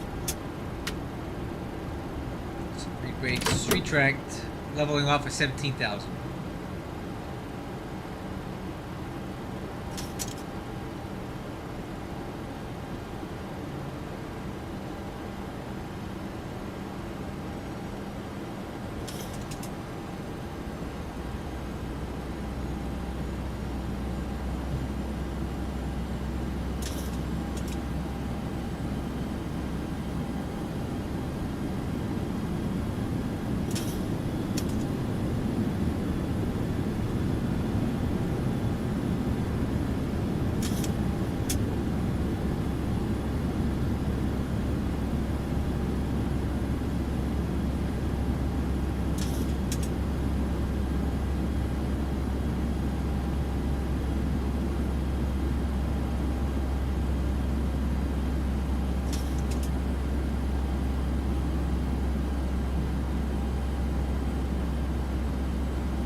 Wrong button.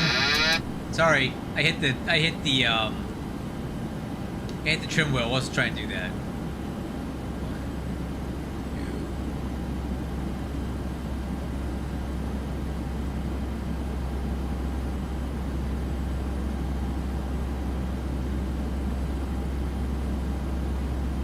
FMC speed.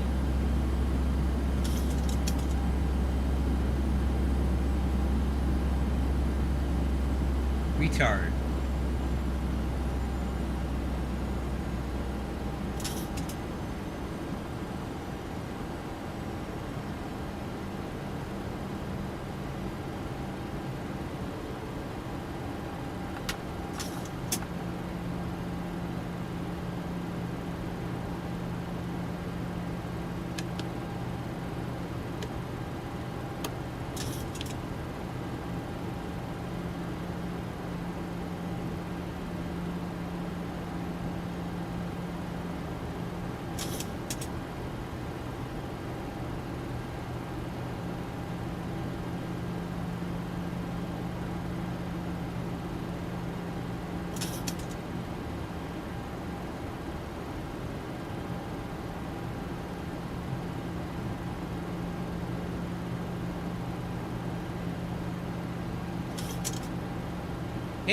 and we'll be heading down, level off 10,000 feet.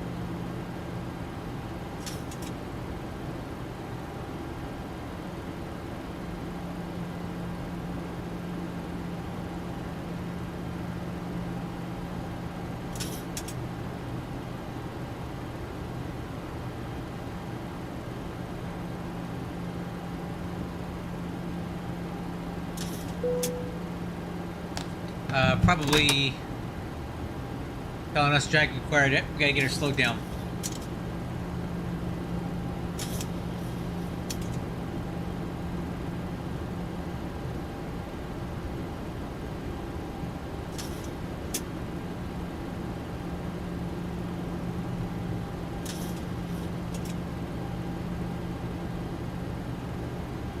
And continuing down 10,000 feet. Speed brakes are extended.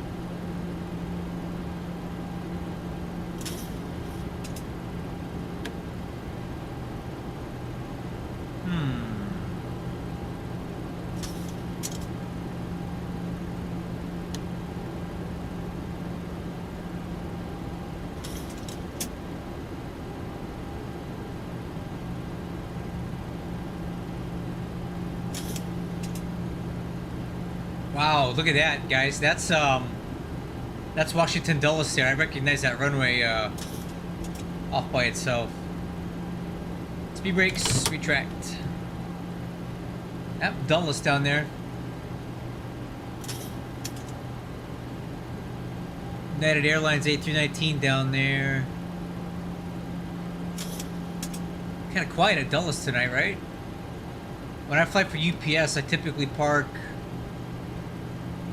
Where do we park? 1,000 go.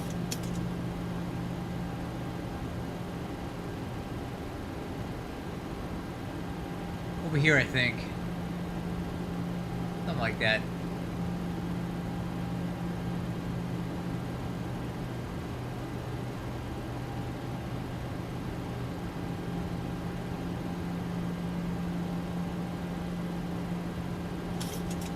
So this arrival actually going to have us flying directly over Washington Dulles.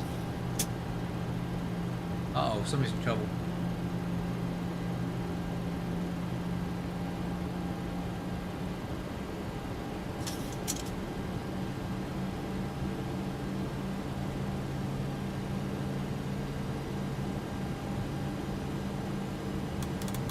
Okay, we'll set altitude down to MSA for now. Actually, no, we can take it down 1,000 feet.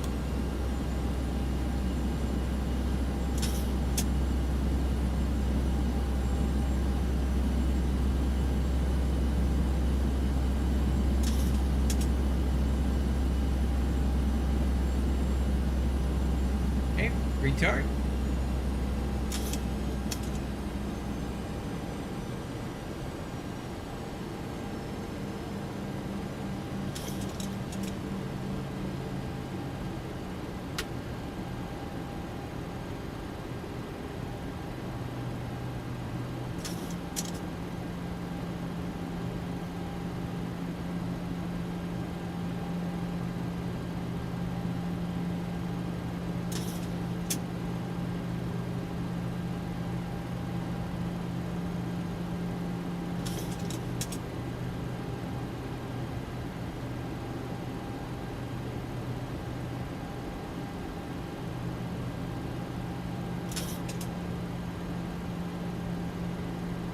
Our crew thinks it's going to start happening pretty fast here. We're inside of 9,000 feet. So while we have a moment, we are going to do a missed approach at DCA. We're going to go around, probably around, I don't know, 100 feet, 150 feet. So I'm just going to single tap the toga switch. So let's go through the go-around procedure. All right. We're going to have the missed approach, heading, and altitude set here. We're going to, when I call go-around, I'm going to say go-around flaps 15. So we're going to raise our flaps from 40 to 15. I'm going to press the toga switch and manually drive the throttles up to the toga limit, or the go-around limit. Okay, because auto throttle will be off at that moment. I'm going to manually fly the aircraft up to 1,000 feet, AGL. At 400 feet AGL, we're going to engage LNAV, so because we're going to fly the published mist. Then I'm going to press level change, press auto throttle arm, and set speed to 185. That's the go around procedure. And then from there we'll continue cleaning up the flaps as we climb out. We'll do a lap or two in the hold right here, and then we'll come back around. Maybe we'll shoot the ILS approach in the runway 1 at that point, and then call it a night. That sounds good.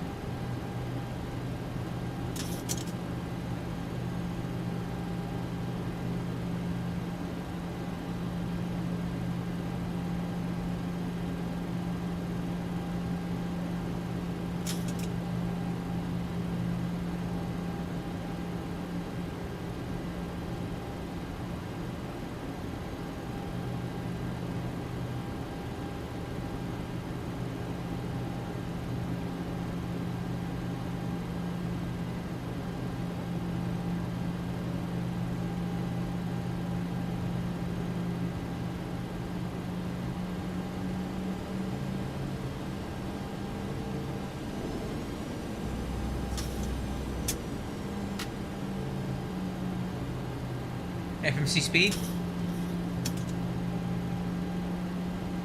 Alright.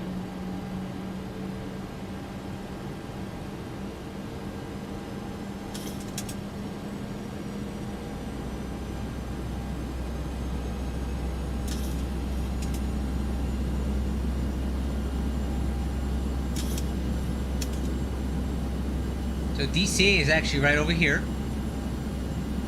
This little guy right here. Our runway's out there. There's the Capitol building, the Washington Monument, the Lincoln Memorial. I think the White House is over there somewhere too.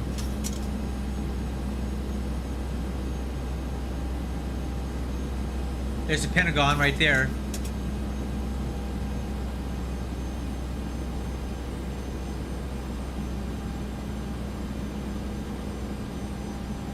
Pretty cool. Is that the White House? Oh, it's something else.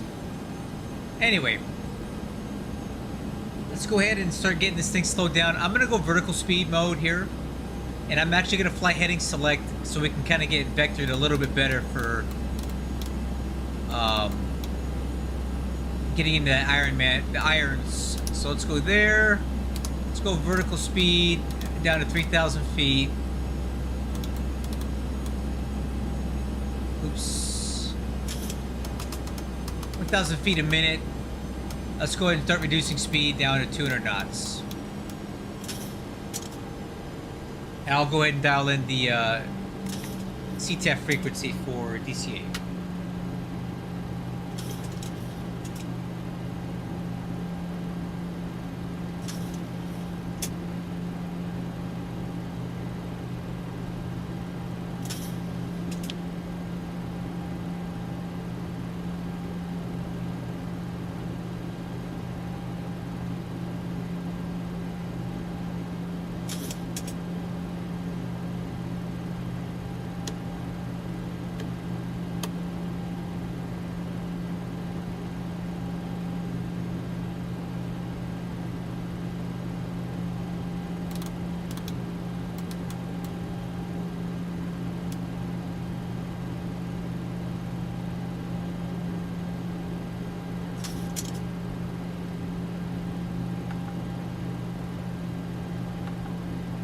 Thousand to go. Check. Bring the HUD down. All right, again, go around procedure. When I call for it, I'm gonna say go around flaps 15. Depending on the altitude we go around at, 1 or 2 taps of the toggle switch. Manually drive the thrust up to the go around limit. Fly the flight director. The pitch bar. 400 feet, engage LNAV because we're gonna fly the published mists.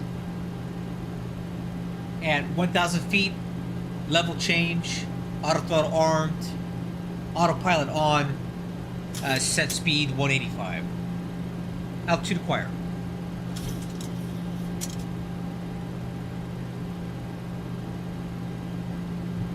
Alright, flaps 1.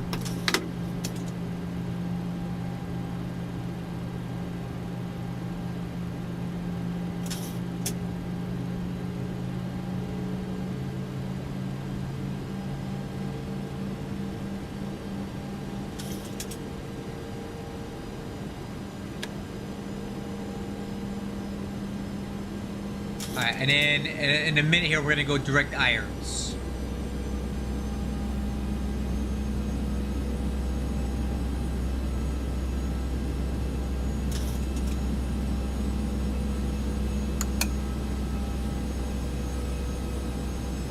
DCA is out there behind us.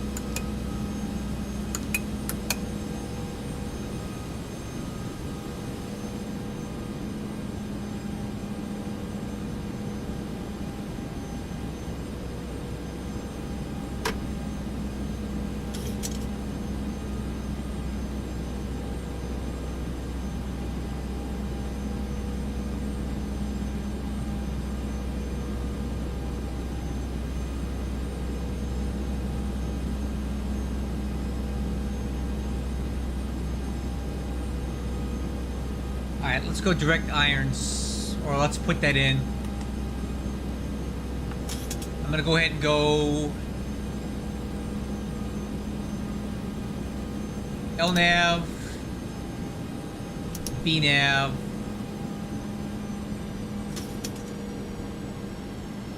I'm gonna intervene on the speed. Let's go speed 180, flaps 5.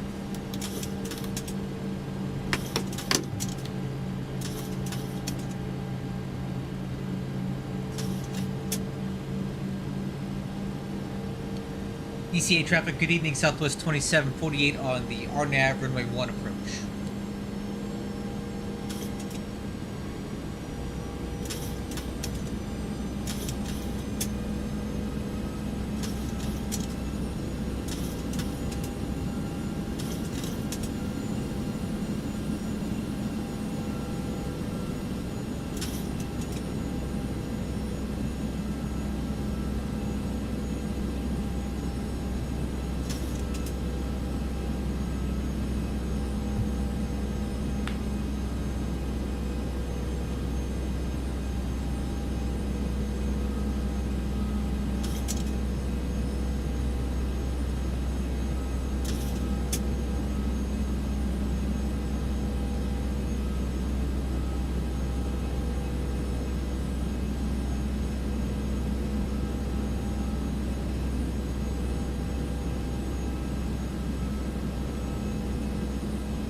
Altitude set 500.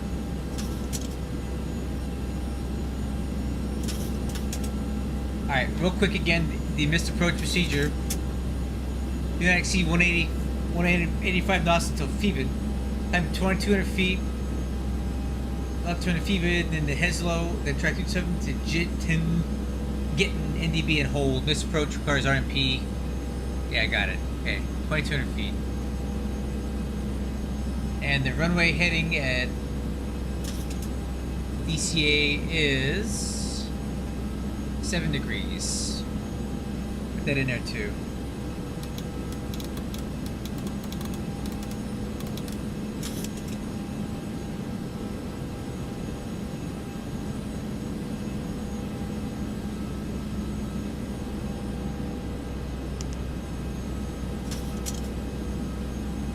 Okay, speed 160, flaps 15.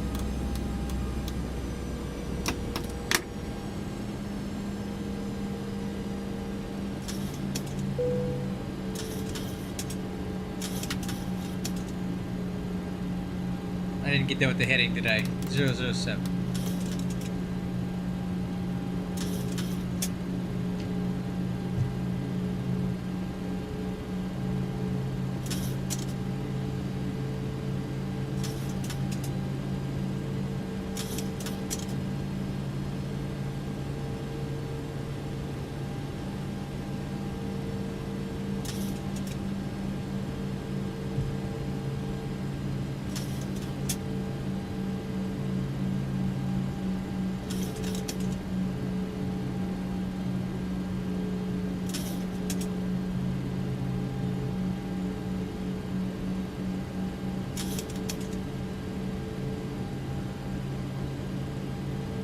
Okay, gear down.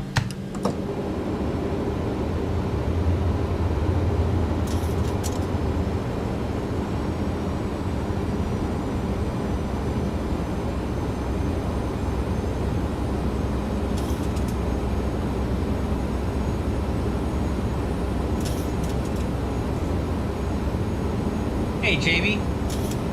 We're gonna do missed approach here into DCA, fly the published miss, come back around and land again. Alright, let's go and start reducing to the final approach speed, 144. Flaps 30.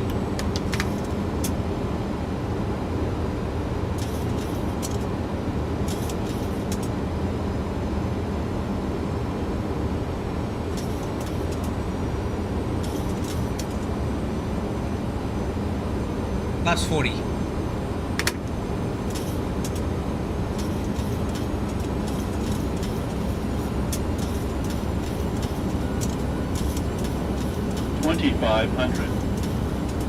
Alright crew, I'm visual at the runway. Let's go ahead and run a B4 landing checklist. Landing gear down 3 degrees. Spoiler handle is armed. Auto brakes 3. Flaps and sides 40. Altimeter is cross check 3015. And landing clearance. DCA traffic.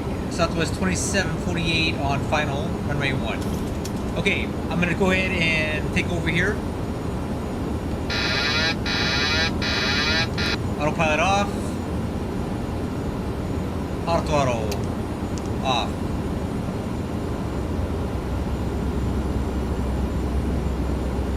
Set miss approach altitude 2,200.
Okay, probably called the go around about 150, 200 feet.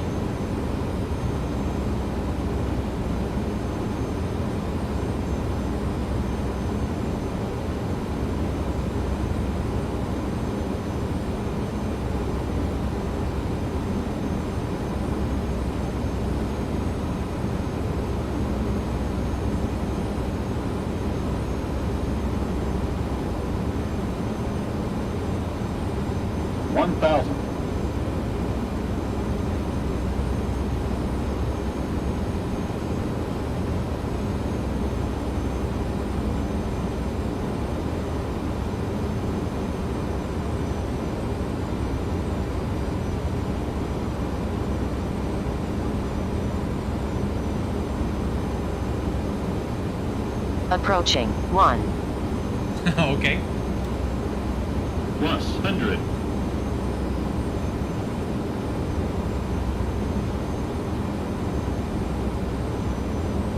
Minimums Continue for now. 500.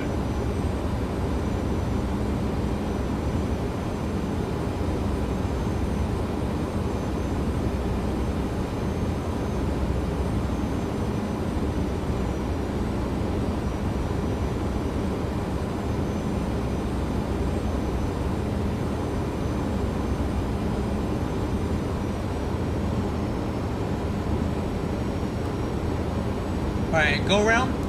Flaps 15. 100.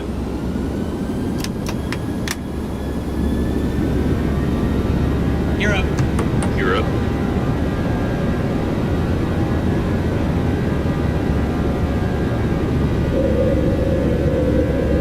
Okay, LMAV.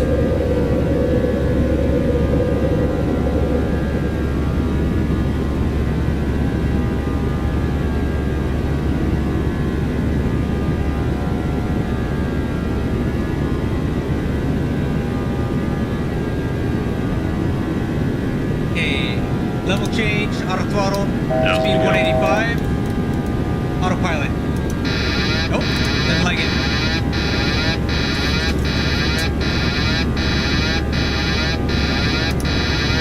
Alright, got it. Obviously did not like something there.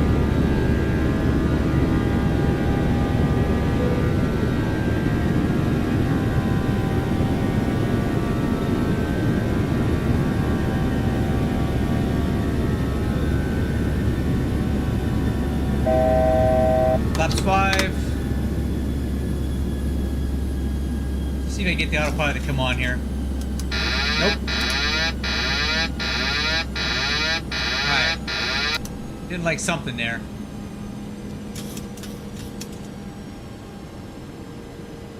Let's see if I can get it back on. Let's see, VNav. Try it now. Nope.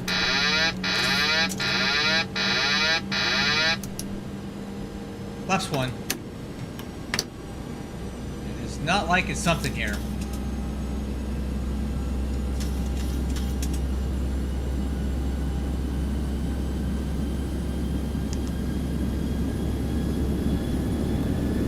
Nope, don't like that. This autopilot is not agreeing with me right now. Let's see what's going on with this thing. We set MCP altitude.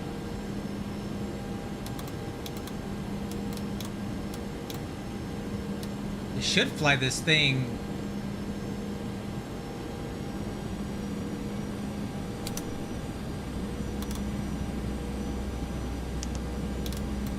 Let's see if I can get it to come on now. There we go.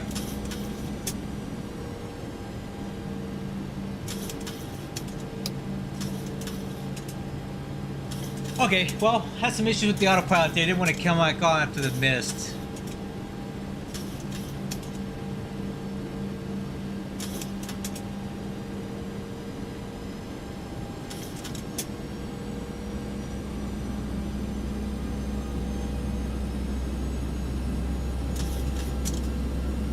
Might be going a little bit faster than this hold. Let's sneak at speed 180. Speed 185, actually. That flaps 1 out. That's good. Okay, let's figure out what we're doing here. So that was okay, but the autopilot didn't want to engage after we flew that. I'm not quite sure why. Might have been the level change. Maybe we should have just gone to VNav. That might have been a little bit better for it. The level change might have been a little too aggressive for the autopilot to compensate for that level off. Alright, so let's go ahead and come back and try this again. This time I want to shoot the ILS approach into...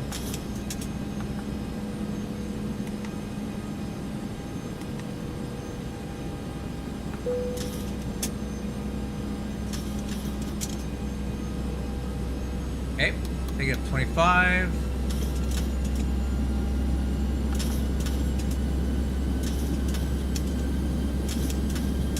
We'll do a little racetrack here, and then we'll head off to the ILS approach.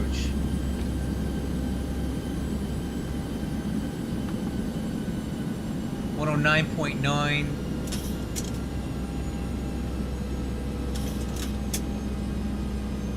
And the approach course 007.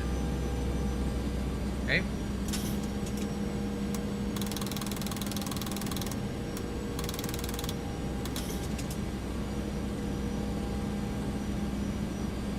Let me bring up that chart real quick while we're holding, since we're going to switch over to the ILS-1 approach now.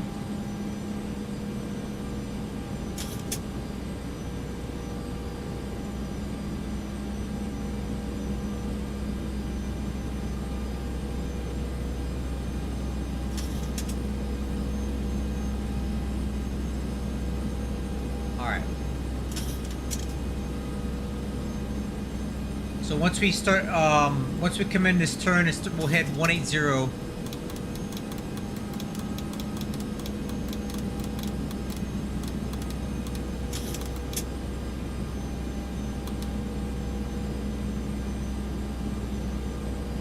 Alright. What's up, HD? Just did a missed approach at DCA, and now we're going to come back and land on the ILS. So, decision altitude 214.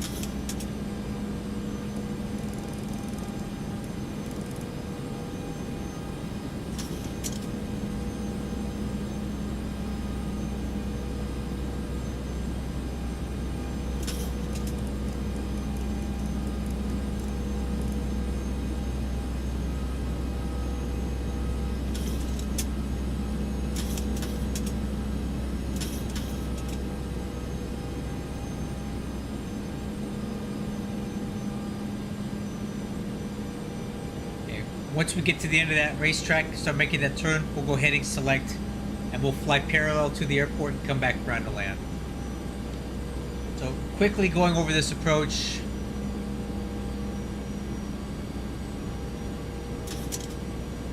Alright, we need to be at Cattern, I guess, I don't know, Catherine. 2,500 feet. It'll be a 3-degree glide slope again. RVR is now 1/2 mile visibility. Decision out to 214. This approach, climbing left-hand turn to 2,200 feet, and outbound the DCA VOR radial 325 to Georgetown, and hold.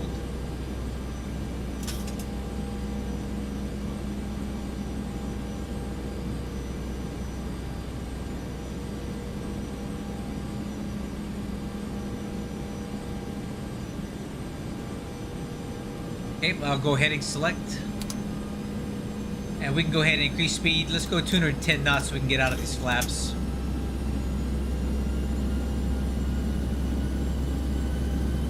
Actually, let's make it 220.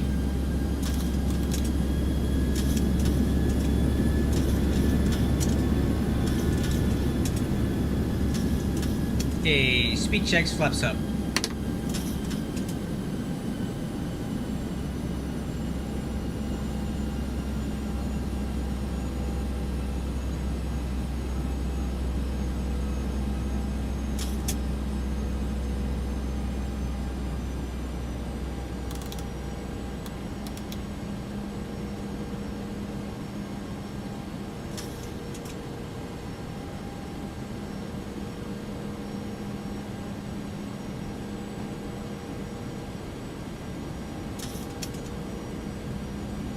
Okay, and then this will be a full stop landing, guys. It'll be flaps 40.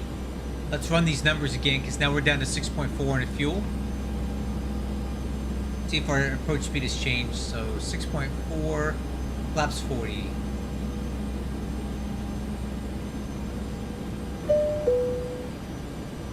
Okay, VREF is now 138, approach speed 143.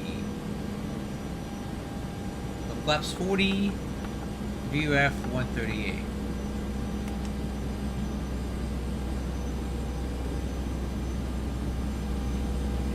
There's DCA there.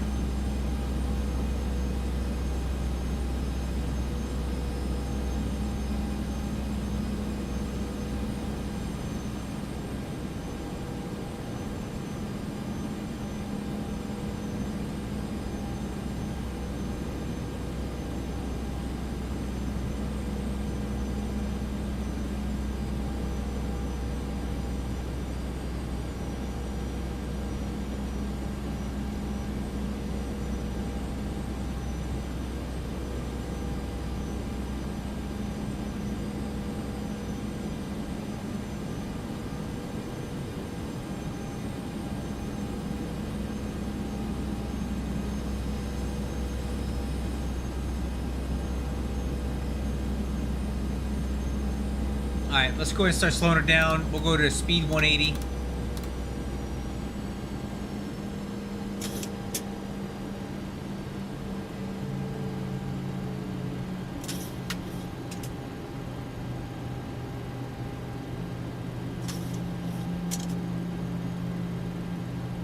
Laps 1.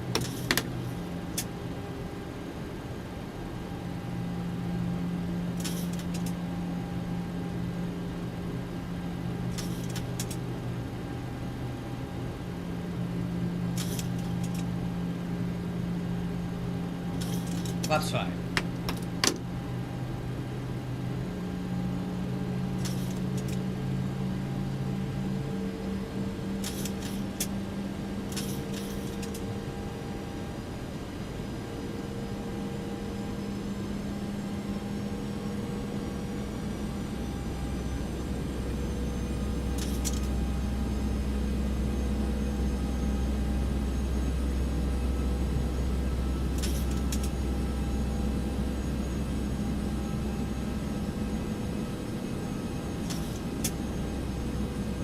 Okay, we'll be making our left turn onto the Atlas here in just a second.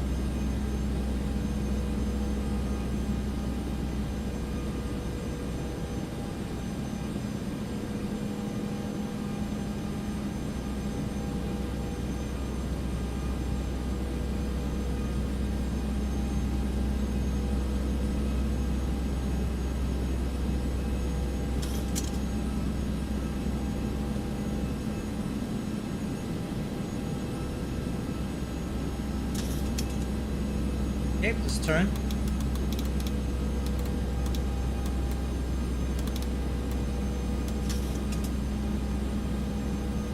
RMVOR localizer.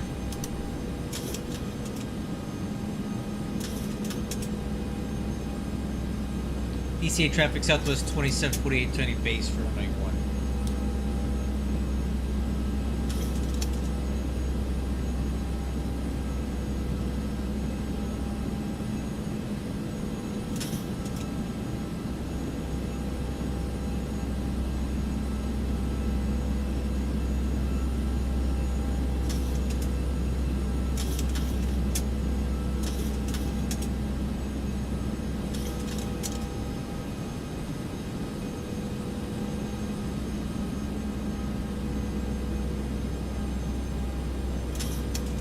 Okay, Atlas intercept course will be 067. Let's see what that looks like. Actually, sorry.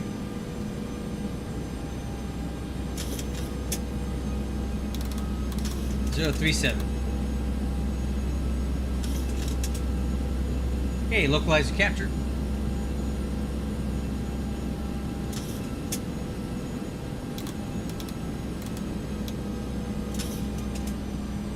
P160.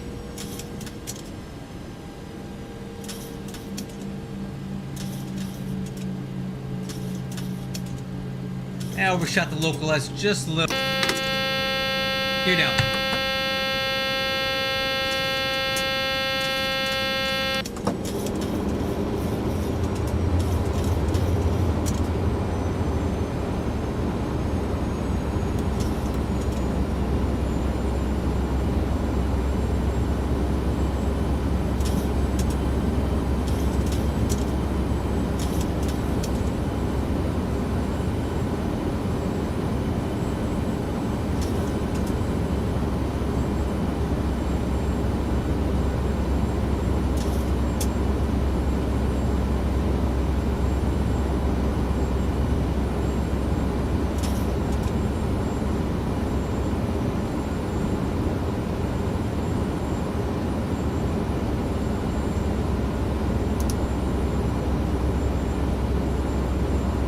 Okay, approach mode is armed.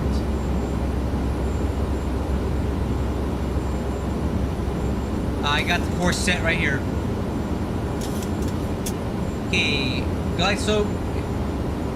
I set approach speed 143. Miss approach heading 007. Miss approach altitude 2200 feet. Flaps 30.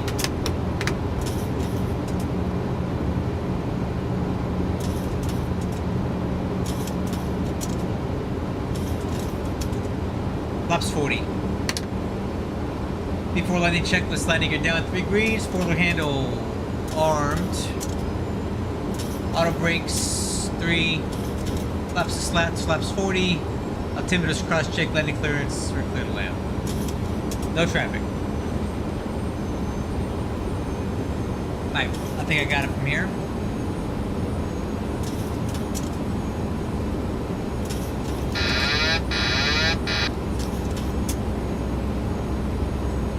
Good to go. Auto throttle.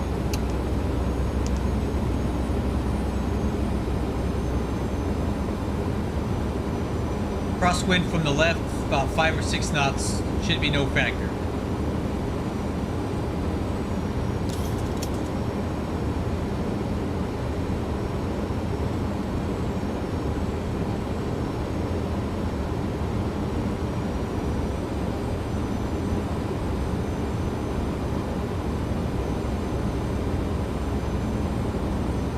Approach heading, approach altitude is set. Flaps 40.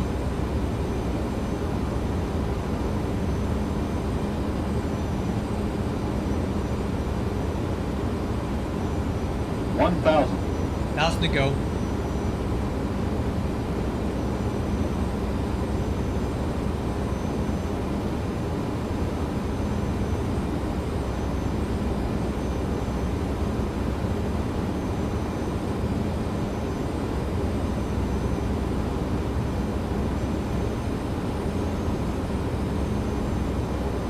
Approaching 1. Okay. Check.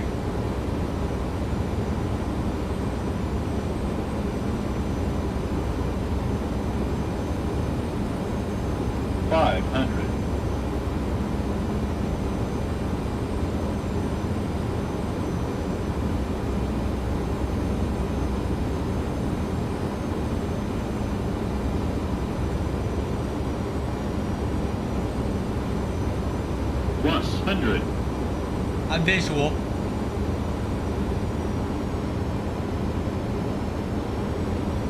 Minimums. Continue. 100. 50. 40. 30. 20. 10. 5.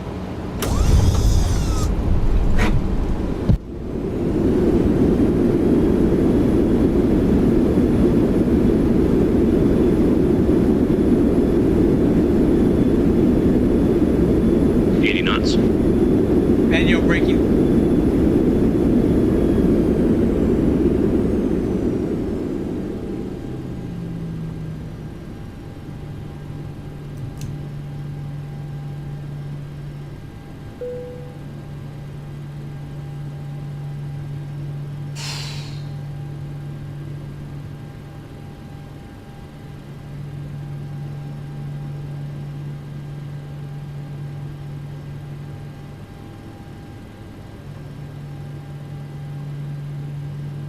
Alright, after landing checklist, spoiler handle up, retract, flaps, auto brakes, radar, landing light, strobes, engine start switches, APU, clock, nav trim. Okay, after landing checklist complete. Here's where we're going.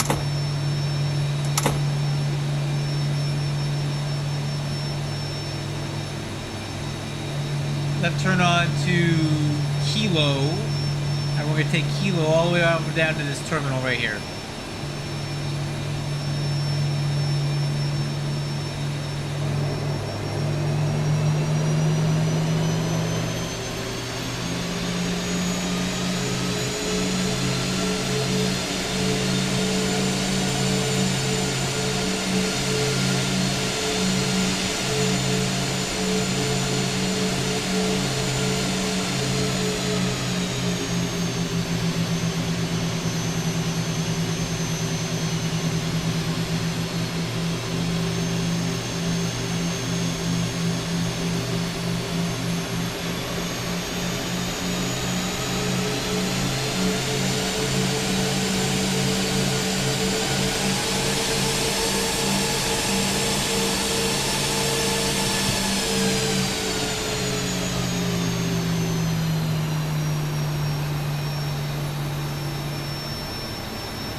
Alright, parking checklist, transponder.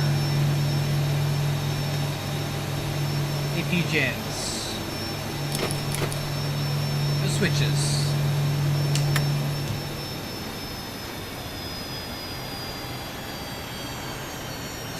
Trim air.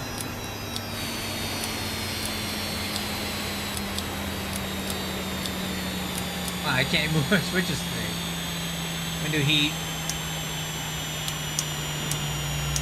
Probe heat. Valve damper. Fuel pumps.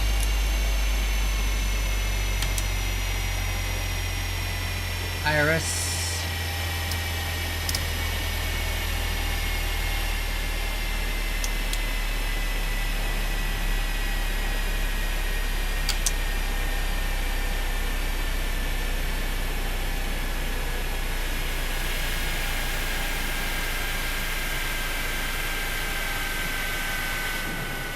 Ground power. Parking brake.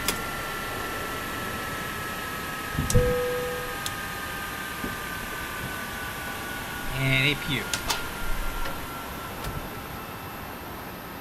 Oh, there it is, guys. I'll have to go back and watch the replay and figure out what was going on with the autopilot during that go-around. What I'm thinking happened was I selected level change, and it may have been a little too aggressive of a vertical navigation mode because our altitude was only 2,200 for the missed approach. So I think we kind of were exceeding what the autopilot could capture as far as arresting that ascent. It probably would have been better if I had hit LNAV and VNAV as opposed to level change. Oh well. I'll go back and try that again next time. Normally I don't need to level off so close after going around.